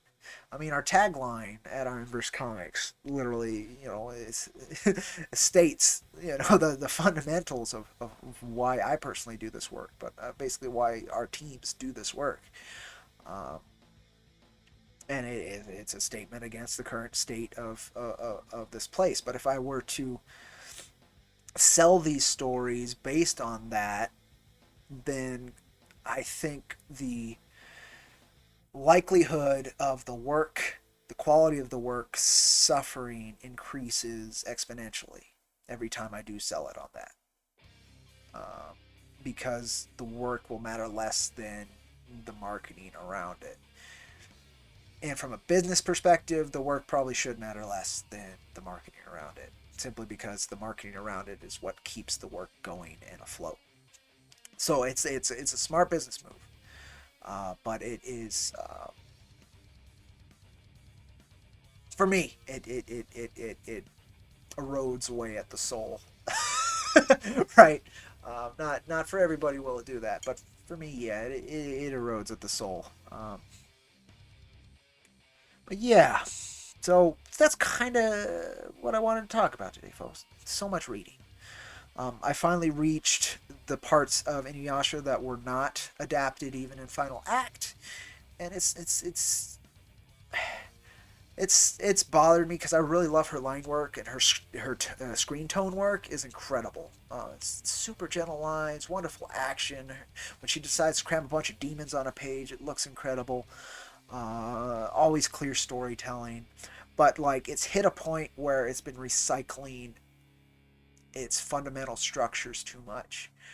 So it's been harder for me to push through Inuyasha. I want to finish it, and I want to see like how it actually ends, especially now that I've hit parts that were not adapted that I have not seen before. But it's just not getting there. Not when I have Berserk, right? Not when I have One Piece. Not when I have Golgo 13. Alita Battle Angel, I do want to start from the beginning again because it has a similar kind of growth cycle to Berserk in terms of artistry. You can tell the different generations that the manga evolved through, which is why one of the reasons I really like Berserk. You look at the Black Swordsman arc, and then you look at the most current work, and it's night and day. even what it's and how it tries to communicate things. It's crazy, and something about that, seeing the growth on the page, but it still being the same artists. I think it's really cool. Uh, One Piece hasn't done that yet, that I remember. One Piece has always been noodles, but I think after the time skip, I think that's when it's going to happen. I'm about to hit that time skip because I know Nami's design changes radically. Robin's design changes quite a bit. So I'm kind of expecting that to happen, but it hasn't happened yet. 11 years into his work, it hasn't happened yet. It's crazy to me. Um, so, yeah, he started at 17. Just crazy. So yeah, I don't know, folks. I wish I had more updates. Sounds like I got a bunch of questions about pages from Maxi yesterday and today. So hopefully this week I will actually have new pages to show folks.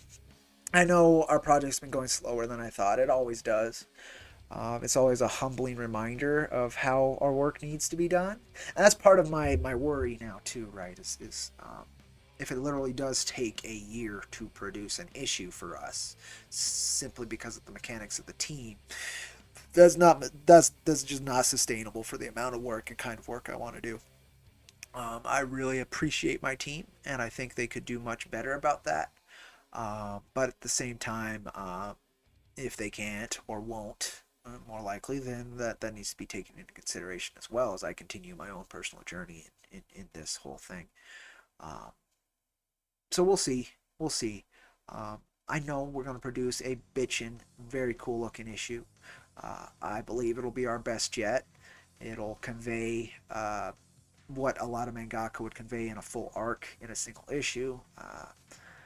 Uh, Basically, it's 4 8-page arcs in issue number 4, uh, which I would have be a couple chapters apiece if I had had the ability to do so, but I don't. So I think I brought it together in a way that won't be jarring. In fact, I know I did because I've read through that script a bunch of times and I love it. But we'll see. Uh, Finally, on to the second arc of that. We finished the first of the micro arcs or whatever you want to call them within issue 4. That's done and it came out great. So I know the second, third, and fourth will. Uh, but it's gonna be a bit. It's gonna be a bit. And so I'm taking my time. I'm breathing after the amount of effort I put through on the campaign, which was just, it was a lot. Um, I've got sketch cards to catch up with Mrs. H. She's done her end of the sketch cards already, of course, because she's so wonderful and good about that stuff. And so that's hanging over my head like, dude, you got to catch up, got to catch up. But I'm like, I've got time and I'm having a hard time. So just take your time to rejuvenate. So I've been doing that. And part of it has been this study and this reading and this general idea of how I want to structure the next big chapter. So my original goal with Jack Irons was always to get him up into space where we open up the world to massive potential. My original goal was to have multiple arcs per horseman on Earth, but now that I understand not only the pacing but the time commitment that's necessary, that is no longer feasible. So instead, I think we're gonna get there a little bit quicker, so I can tell the stories I absolutely need to in the time I have, instead of incomplete, long-winded, but high quality. I keep wanting to call it a mess, but it's not a mess. It's just it's too much work for the scale that I understand. Now that since I begun, now that I understand every aspect of comic book creation, every aspect, I have a different perspective than I did when I started it. You can say, the naive perspective of starting it out compared to the veteran perspective of actually being in the trenches for a while. And it's important. It's important to get to where it needs to get sooner rather than later. Um, because basically there's infinite potential in any storytelling, and what I did was look at it, and I spent far too much trying to figure out what to include and far too little time figuring out what to leave out. And so that's where I'm at. And in finding these rhythms and finding out these beats and this experience of these different stories, very well put together, just wonderful expressions. It's helping reinforce what I need to do. There's a lot there. There's a lot that needs to be done, but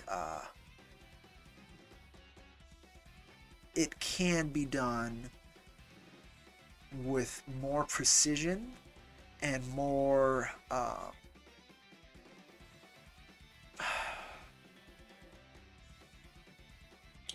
precision's probably the best word. Instead of hitting a bunch of different chaotic notes, such as this little piece of music here, more precision's the best word I can say. It can be done more precisely and less with less wandering. I'm happy to wander. I love wandering, but like there's a time and place, and at my age that time has shifted greatly. And the place that I find able to do the work doesn't tend to allow it. But yeah, I'm excited to read this. I've heard nothing but good things. Deadpool and manga. It should be a lot of fun. Especially if they nailed the humor, which I bet they did. Yeah. So, I mean, I don't think I'm going to disappoint anybody with my shift in idea, with changing what I'm originally planned, which it isn't. Changing the perspective on what I originally planned. I wanted to produce like 5 series, and I wanted to have them interweave and culminate in a single arc that would then be a new title. That was my original idea. But that's just not feasible. Surprisingly, though, I've been able to get 3 series moving, which is really cool. But they are each on their own path from their own creative teams. They build together, but they are on their own path. And I've found that trying to force the path that I originally had is just not going to allow these things to happen. So, part of that perspective is then pivoting to figure out what my new path is. And I'm getting there. It's piece by piece, day by day. I have the opening scene of this new thing already done. I have in mind how it begins and how I restart it. It's basically going to be the trope of a time skip, but it is not in the way people will expect. And I have 2 more issues of Jack to get to before that. So we'll see. The new gig with Wicked Publishing has been going well, I think. I'll find out at the end of the month. I negotiated a contract that was for 1 month. They originally just wanted me to sign permanently, right? But I was like, I don't know if I can take on the workload, and you folks don't know if I'm worth it. Let's feel this out. So I've got 2 more weeks. See how they feel about my work. I think I've been doing good, but there's more that can be done. We'll see how that goes, but it's nice to have a consistent gig in comics. I've been excited about that, and I've been enjoying that. It's been nice to shill other books than my own. And that's part of it too, is so much extra effort has to go into actually getting people aware of the works that are out there. That, say, a Oda doesn't have to do, that Miura didn't have to do. They just had to prove it to a company that then would lay on their own resources and strength behind it, which is something I'd like to be able to do but can't be done in its current incarnation without me shouldering basically all that weight, even as now at least I'm getting paid for it. But it's it's a hell of a journey, man. It's a hell of a journey. I appreciate being here. I appreciate being a part of this community and not just enjoying the works, right? There's so much to learn and so little time to express and prove that I've learned it. Um, so we're working there. We're working there. I've been thinking of running something else, doing a trial run on something else to kind of prove that I understand what I'm doing. Again, because like basically each issue I've had to prove that I'm learning, if nothing else to myself, right? But I'd like to produce. I think I'd like to do a graphic novel, but I need an artist who can actually keep up with that level of workflow in a consistent time. I don't want it to take a year off of everything I'm doing. I want it to be able to be alongside and be done with and printed and shipped and boom, done, which is what I wanted for this issue. But Jack as a structure just doesn't allow that. But we'll see. We're still on schedule, quote unquote, for the release. Via the campaign, right? We're still on schedule for that. We're not behind, but we're in some aspects not at all where we should have been because of what always happens. So I totally didn't learn as much as I had hoped from issue 3's campaign. That some people say one thing, do another, but it is what it is. You work with what you got, and I'm blessed to be able to produce the issue. So I'm happy. But all these aspects need to be juggled alongside learning and the actual expression of the art, and that's the part I most enjoy, and it's the part I get to least express and be, and actually take part in. Because I could write scripts all day. It's fun when I have a point to it, but if they're just sitting there, it's just more weight on my back of shit that needs to be made, and it doesn't help much. So instead, I'm trying to figure out rhythm and beats and find the stories I need to tell, either retell or tell for the first time. We'll see. Mr. Schmeling. You needed to restructure your story in a way that, since it's a long epic, if action is lacking, readers will have fun to explore character actions, real dialogues. It's too grimdark. Interesting. Mine, I thought was kind of grimdark, but I never really pushed into it, right? And I don't plan on it. Issue 4 has the tropes, but I'm very much leaning towards backing off the adult edge to a point. So that it's closer to that kind of teenage level, which it is right now. Like, I don't involve a bunch of really nasty stuff. I don't take it to a sign-in or Berserk level. I don't even take it to a Fist of the North Star level, except for once we did that. And then we had like one cuss word in issue 3. But I want to change. So Jack Iron Steel Cowboy. It's probably going to be a 6-issue series. We're working on the first part of the second arc right now, issue number 4. By the end of the issue 6, we are probably done with Jack Iron Steel Cowboy as it is, but not done with the character. There's much more to say for the character, and I know how I want to begin that next part of the journey. It's actually going back to what I had originally written when I was a kid, but structuring it a little different and with the experience I have now, and I think that's going to be the proper way to move forward. But I'm not going to be able to till I build these next 2 issues, and these next 2 issues I'm trying to build proper so that it is 100% satisfying as a collected thing. Because I'd like to produce a nice thick graphic novel that's self-contained and you're just like, oh, that's a good book. That's what I'd like, even though there's a lot of growth in it, right? Um, I wanted to get issues 4, 5, and 6 done this year. Nope.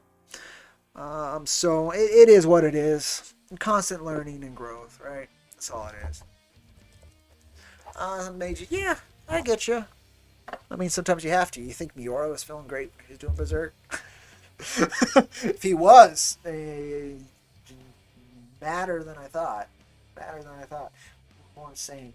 But I think you can tell that he had to, again, bringing in these side characters, building them up, and giving Guts a family, I think was one of his compensation mechanisms for what he had done during the eclipse. Right? Like, that's grimdark. That's about as far grimdark as things can get in storytelling. It's all the darkness you could ever like imagine, and then some, manifest in just a few moments of time. I'm sure that wasn't that easy for him to draw if he had much of a soul. And I think if I had to say from what I've read of his work, the man had an inner life. Um, let's just say that. And my work's depressive, but like it doesn't depress me to write it. It's almost an exercise in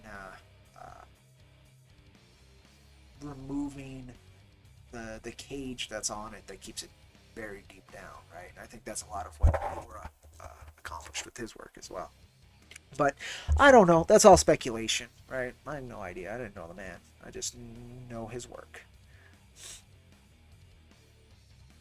But yeah, so we've talked about my plans again. We've talked about what I've been doing, which is study. Lots and lots of study. I played God of War for a while. I still have been. I'm sure I haven't touched the surface of it. Really fun, very pretty. One of my favorite expressions of a patriarchal relationship to a child I've come across in media. Very, very, very cool. I really like Kratos and boys relationship. Very cool. I'm excited to continue that, but I just haven't been playing. I've just been reading. Just been sitting down and reading. I've got so much to catch up on, so much to read that it's kind of intimidating. I'm so glad I get to jump back on One Piece because it's fun. It actually makes me laugh here and there. Berserk, like I've cried a couple times. I've been horrified, right? I've been disgusted, especially with Farness when her psyche starts to break over the fact that quote unquote miracles exist, and then she goes to that weird place, and then you find out about her childhood, and then her shift into actually being a good person, taking care of Casca, figuring out what it means to actually take care of somebody. Guts finally accepting that like he needs help, and that together they're stronger than he is by himself, even though he is a beast. It's found family in One Piece. There are all these beautiful notes that I'm so glad were communicated, that I would like to honor with my own work over time. But we'll see. We'll see. Again, Go-Go 13, though, that single nuclear power plant arc, most gripping comic I've ever read. And it was so grounded and gritty and real. Just insane. Just insane. And like Golgo's not much of a character, but he has very specific lines. But it's not, Golgo's just like an epitome of cool, but he's not why you really read them. You read them for the stories that he resolves. It's weird. It's a very different kind of episodic structure to any other manga I've read. But that doesn't mean there's not others like it. I'm sure there is. But that's what I'm doing, is I'm filling my head with these techniques, these ideas, and these rhythms, and these beats, and these resonances, and trying to extrapolate my own expression within them, which is, I know somebody brought up, like, do you have to read comics to write comics? And I was blown away that that's even a question. No, you don't have to, and we might get a really cool piece of work because you don't. But man, are you missing out if you don't? Like, whew. So you're asking, same here. You're looking at One Piece for some of the fun bits and beats.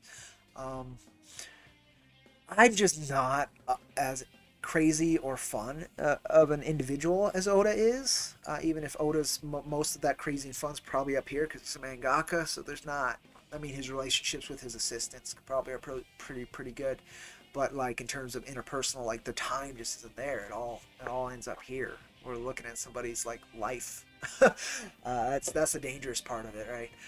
Same with Berserk, especially that literally helped take his life. But if you want to lean into that, if that's the kind of storytelling you want to tell, that Berserk heavy kind of stuff, go for it. If not, that's great too. Tell what you feel like you need to tell. You're not gonna tell Berserk. Just like I'm super excited for the new chapters of Berserk. Like, I'm so glad the story's continuing and it sounds like it's in the right hands. And I know that they can do the artistry correct because of how much the art shifted. You could tell that the assistants took on more and more work as the series went on. I mean, some of the framing, some of the character designs, right? That's going to be interesting in Berserk coming with this quote unquote new team. But it's also very worrying because it is that new team. I don't know. I don't know. And I don't want to jump onto the digital chapter fan translations. I want to read more Berserk, like where it ended on 40. I'm like, I want to read more. She didn't even talk to him yet. But I'm gonna give it time. I'm gonna give it time. And I'm so glad I have something like One Piece to jump to in the interim. But really, it's tell the story you want to tell. If it's got those kind of notes, great. If that's something you want to lean into and enjoy, great. If it's not, don't, because Berserk is something that I could, I have to read most of Berserk with a couple shots in me, so that it's numbed. Otherwise, it becomes this dark, heavy beast, and that's what it's supposed to be. I mean, literally the Berserker armor spirit that connects with Guts' inner animalistic rage. That's that chunk of darkness is there when you read Berserk, and you need to be able to accept and go along with that ride. And for a lot of people, like, they don't need that in their life. Like, they will totally be fine without that level of madness and ugliness being in their subconscious, right? And if you're actually manifesting it yourself, that can be a big problem. That could be a big problem. My work with Jack was to manifest it and get some of these awful things out of me. And I think I did it in a way that can be fun, that looks great, but that over time, as it is exercised, I can explore other ideas that are more healthy to bear, would be, I guess, the term.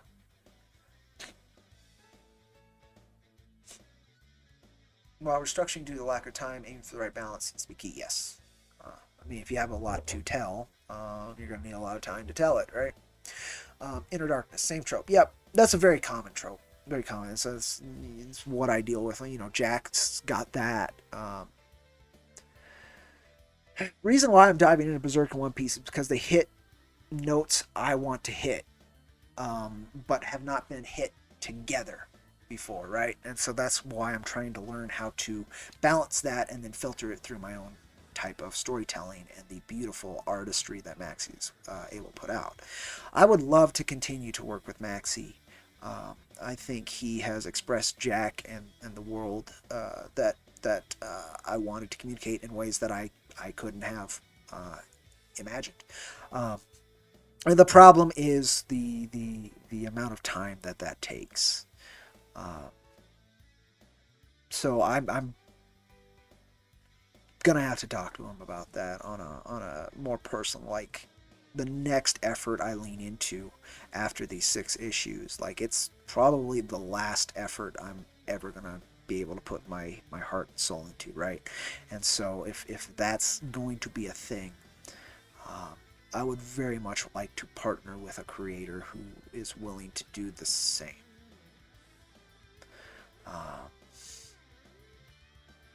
and we'll see. We'll see. Um, but yeah, there's just so much good moving forward, and I'm just trying to wait out the storm while gaining strength. That's the goal right now. So that's I haven't been streaming as much, right? I sometimes I would do a stream a day because I love being here. I love talking to you folks. I have a great time, but it's it just has not been the time for that for me for a while. So I've been trying to make sure I get at least one stream in a week because, again, I really appreciate you folks.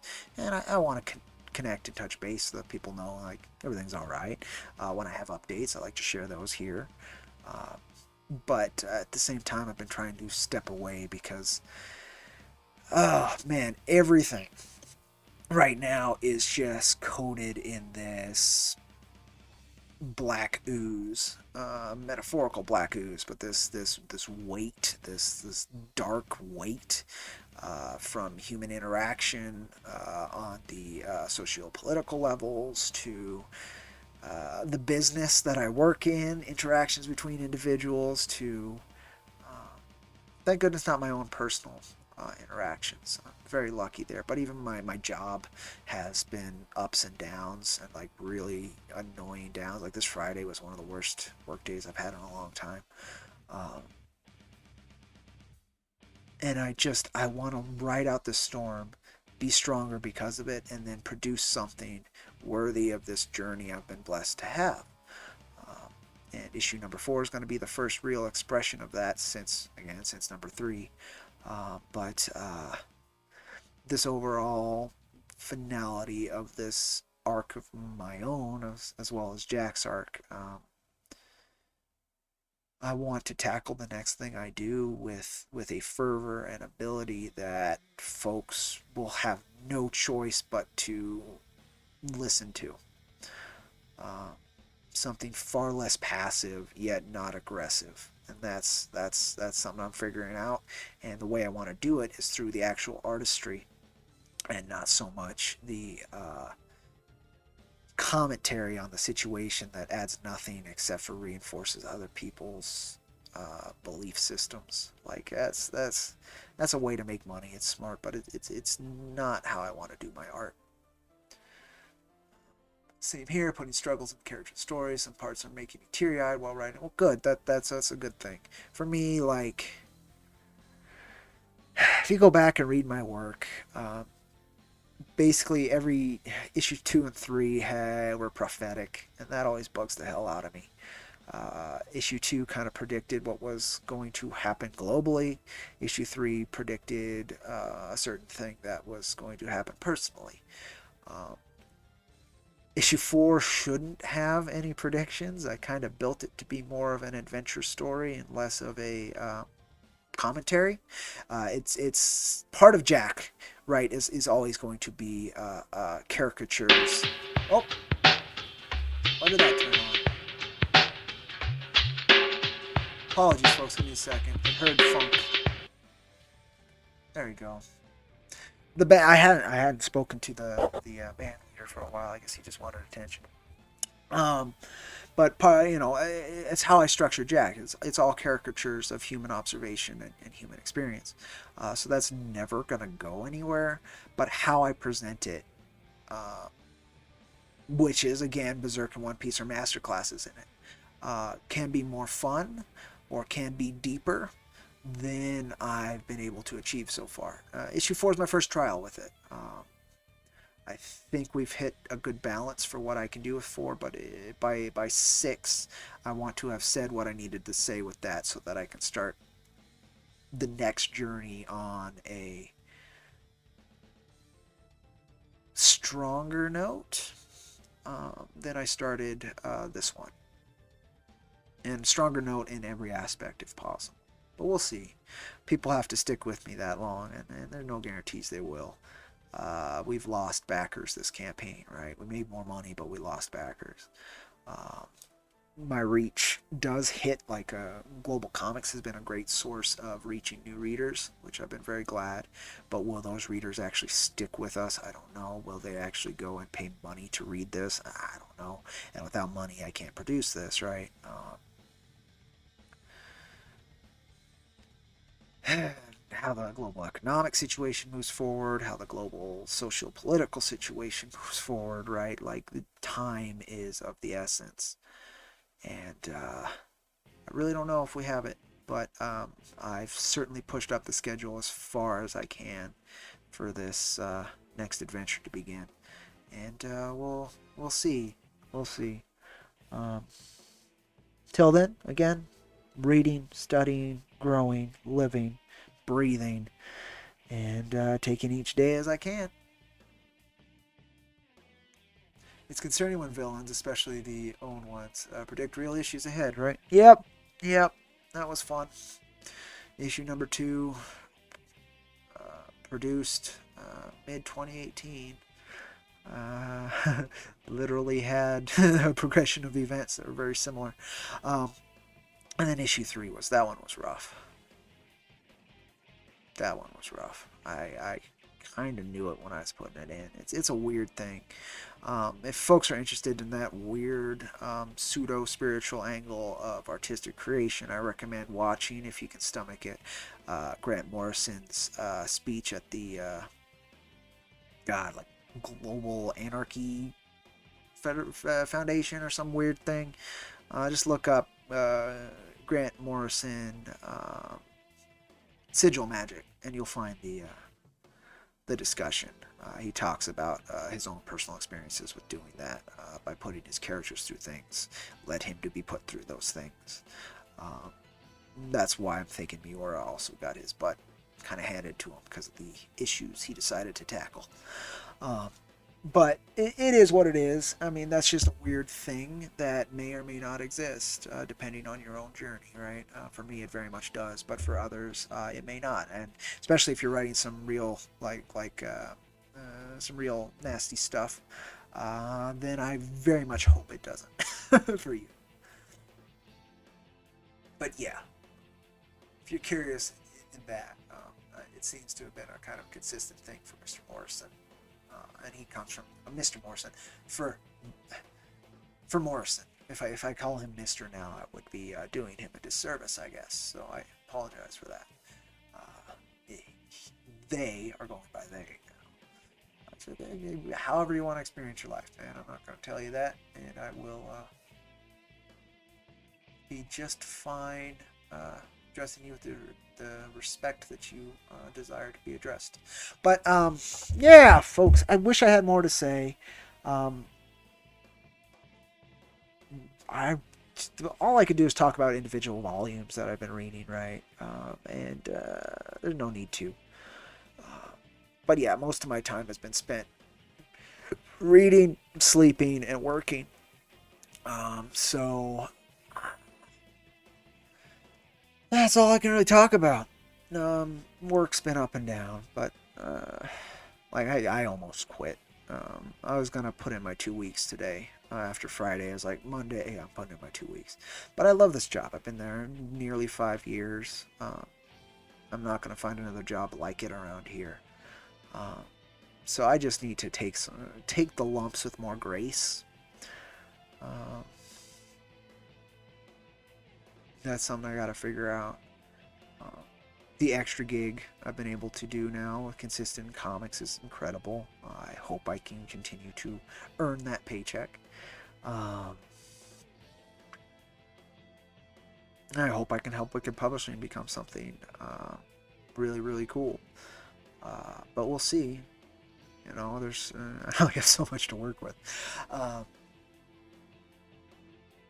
And I don't know what the future holds. I'm trying to keep an open mind. Part of why I almost quit as well is I need some kind of upset in my current rhythm. And so that's part of it's been the reading. And that was one of them. It's just like, well, if I'm always doing this, it's different than what I usually do. But I need a better, like, I've always had guiding stars. There's always been things that can push me through day to day. event to event, but I would like a better lit hallway from event to event, if you know what I mean. I'd like things to feel a little less drenched in that when I was talking about that black ooze, and part of it is staying offline, which I've been, doing pretty well. I mean, now I have 2 gigs that I need to kind of engage with that world again and again, but I've been doing it less so than I used to.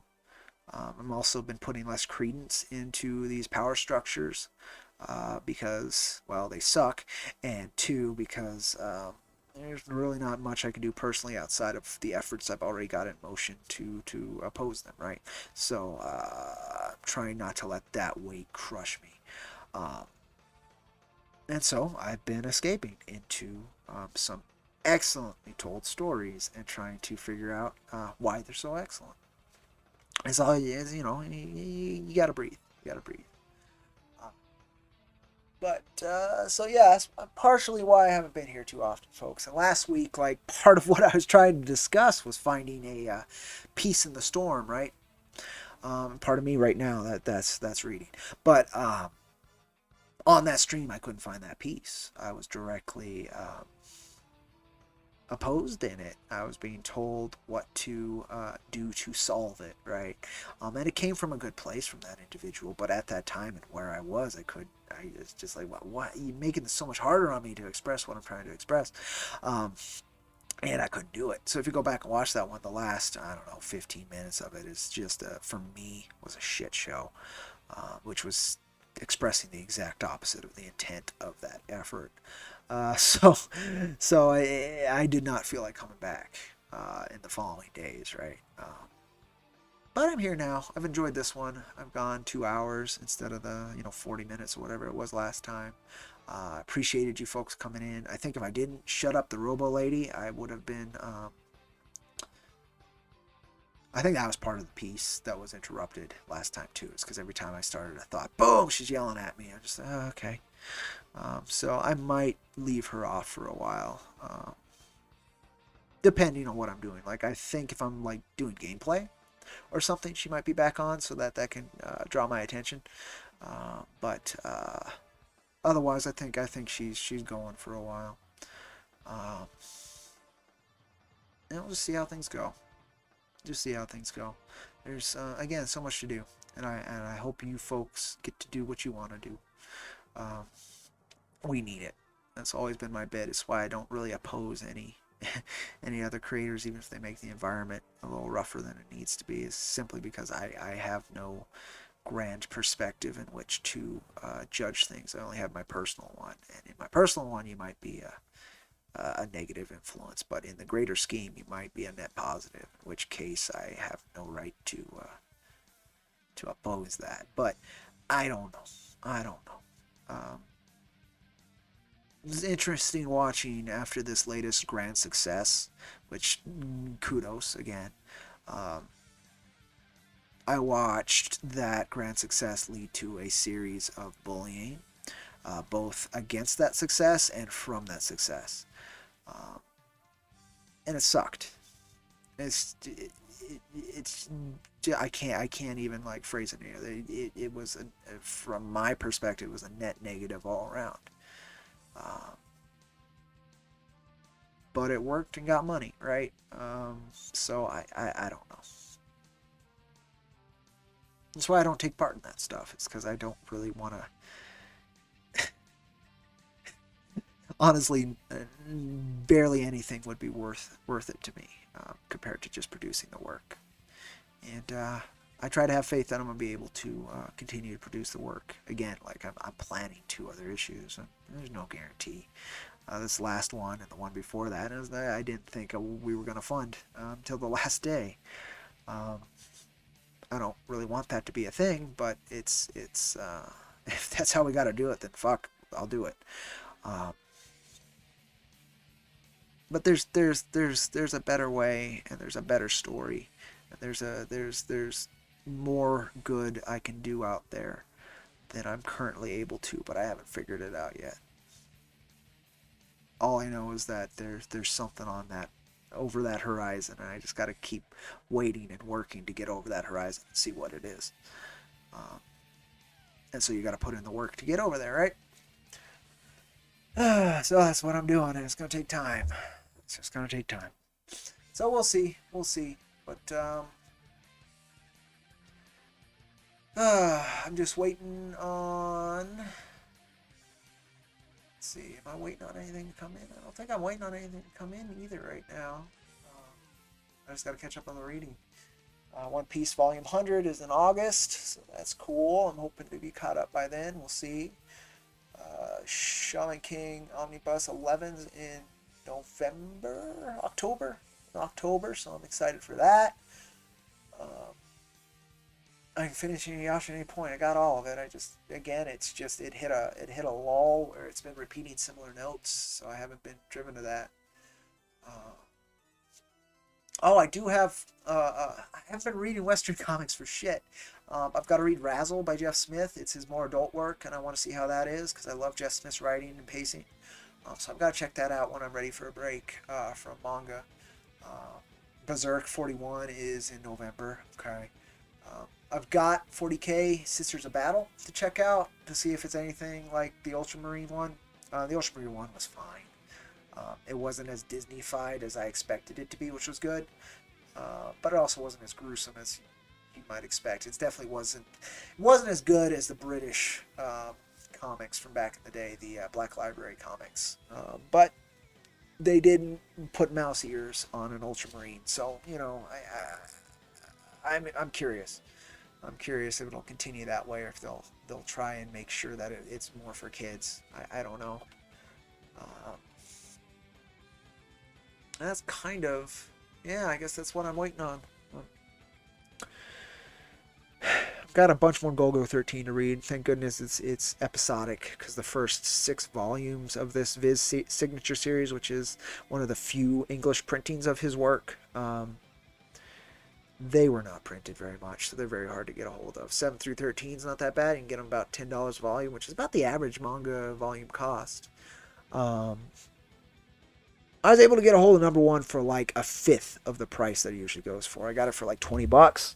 It usually goes for about $100, this fucker right here. So I just keep an eye out on those deals. Right now they're dealing with, in this issue, or this storyline, the Iranians or the Iraqis, I think it's the Iraqis, because it's Saddam, right? It's Saddam and Clinton, if I remember right. They're building basically what was the idea from a Nazi superweapon that was just a giant artillery piece. It was basically so that they could shoot a chunk of artillery across an ocean.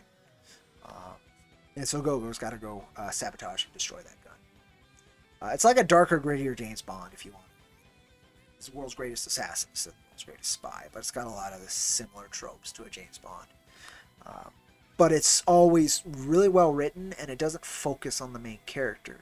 It focuses on the story and then brings in the main character usually to resolve it or to, one way or another, drive that plot forward.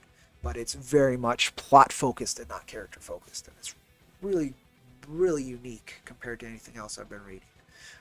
It's super entertaining. But yeah, okay, I'm just rambling on the same shit, so I guess I'll call it, unless anybody has any questions or subjects to talk about. Because I think I'm just hitting the same notes again and again. But I expressed what I needed to. And I think it actually held up on the quality of the stream, which it was going to the red a couple times, and I was worried. Let's see. I've been really soft-spoken too, so I hope the music hasn't been too much. It might have been, and apologies if it has been. But I went with just metal the whole time instead of my usual, like, more peaceful stuff. Yeah, see, I went with that stuff instead of... Not all of it's more peaceful, some of it's jazzy and funky now.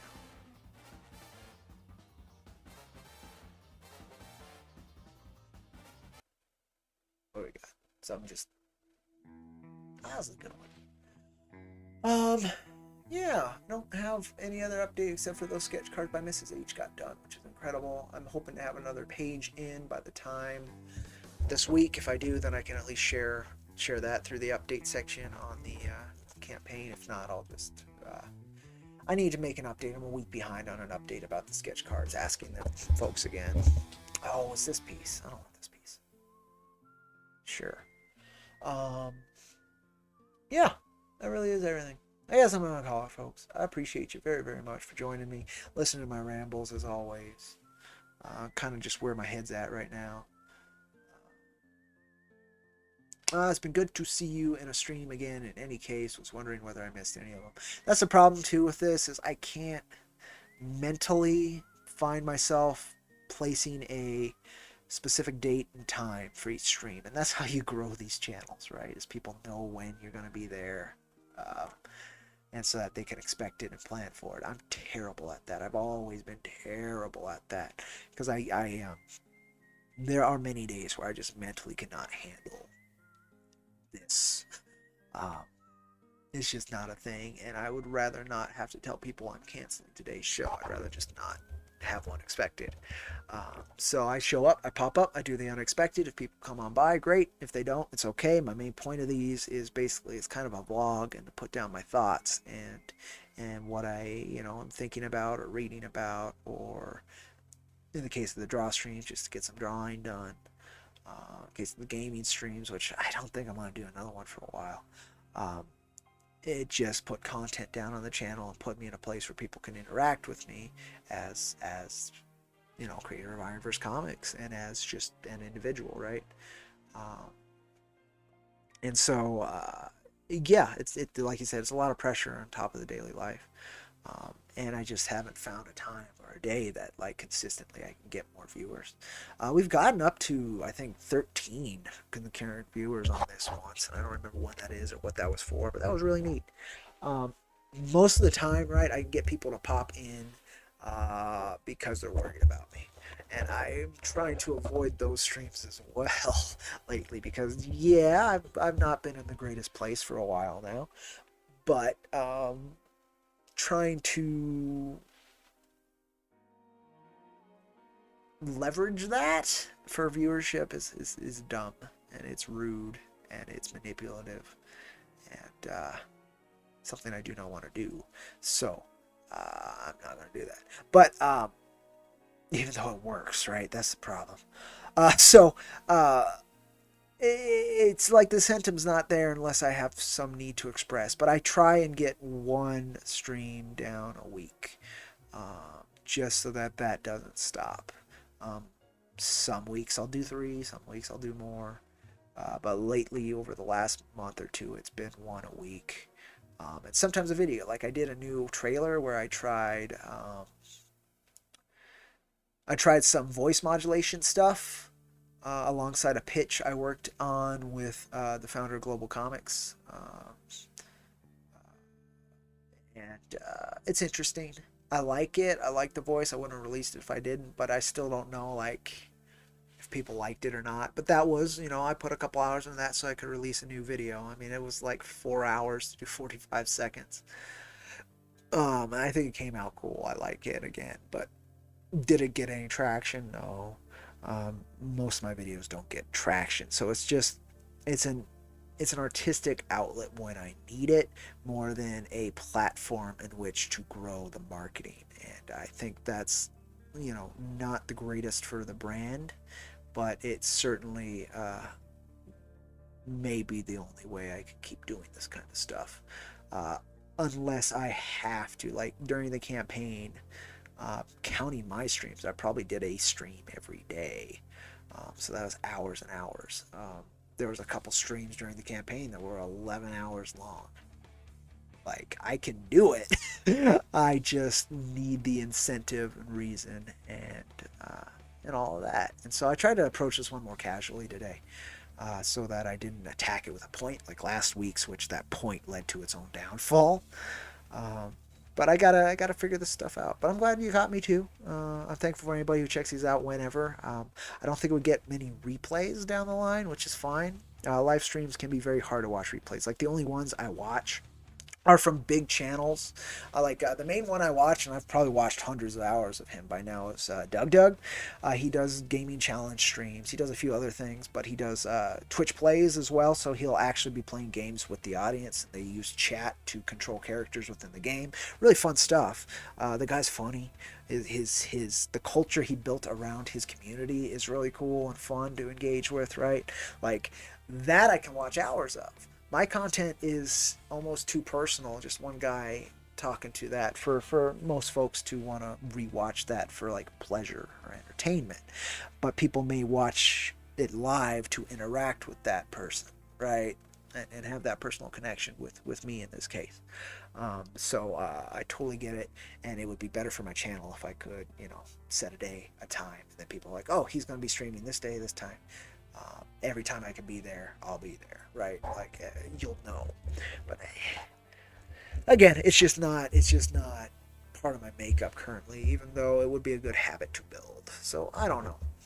I had an idea that got a lot of traction too about trying to do at least a month, right? So once a month that I bring together 6 or so, including myself, creators, and we just have a roundtable on some kind of specific subject. But my problem is with most roundtables, they become complete chaos. So I need to enforce a lot more rigidity than most people would be comfortable with. And I just have not had the the balls, the chutzpah, the drive to give it a go. But I have a list of quite a few very cool creators and some relatively big ones that would love to do that. So that's something I might try, because I'd like to do, again, like once a month. That's not a massive commitment and something I can plan for, right? And then once it's done for that month. I'd like to do that, but it really depends, because I don't know how it would go. It's one of those things where I have to dive into the deep end, and so I have to have the wherewithal to do that. And I dive into the deep ends in most things I do, but I really need the drive to do it. So I don't know. I'm considering bringing that, because there were just so many interested folks that are some really, really killer creators that if they're willing to play along with the structuring I need it to have, it could be something really cool. But we'll see. We'll see. In time, I'd like that, but again, I gotta be out of this this funk to host and curate a good conversation. But who knows? Who knows? Who knows? I did say funk. Did it play funk? It didn't. Sometimes it catches it, sometimes it doesn't. Alright, where are we at? 2.5? Yeah, it'll do. Longer than I expected it to be. Alright, I appreciate you so very much for joining, Mr. Schmeling. Thank you so much for commenting and being here and saying howdy. I appreciate it. And I'd like to get a drawing stream later today. I've said this every stream though, so we'll see if I do. I'd like to at least get a sketch card done, just so that like I've broken that initial rip the band-aid off. But we'll see. We'll see. If not today, I would like to stream again this week. It's early in the week at my time off, so we'll see. We'll see. I appreciate you folks. I appreciate this channel that I've been able to build. I love all the mechanics of it. If anybody has comments on whether or not this is helpful, like it took me a bit, but I actually took the screen and then I was able to put that static and lines on it to like bring more attention to chat. For the replays, right, to make it more easy, you can just full screen the replay and still read stuff. But I'm not sure how helpful that is. I don't know. If you have comments on the new trailer, I'd love to hear them, because I'll use that voice again if it's worth it. Basically, I used this online voice changing program that took it down quite a bit, and then I slowed my voice down by about 8%, and that led to that voice, which I think works really well. I also tried to lean into the accent, so it sounded good. But again, like, I liked it, but that doesn't mean it's actually good, because it's a lot of digital tweaking, right? So it's got a little bit of zeros and ones to it. But I'd like to hear your thoughts. And you take care, have a wonderful time, and vaya con Dios. Adios, amigos.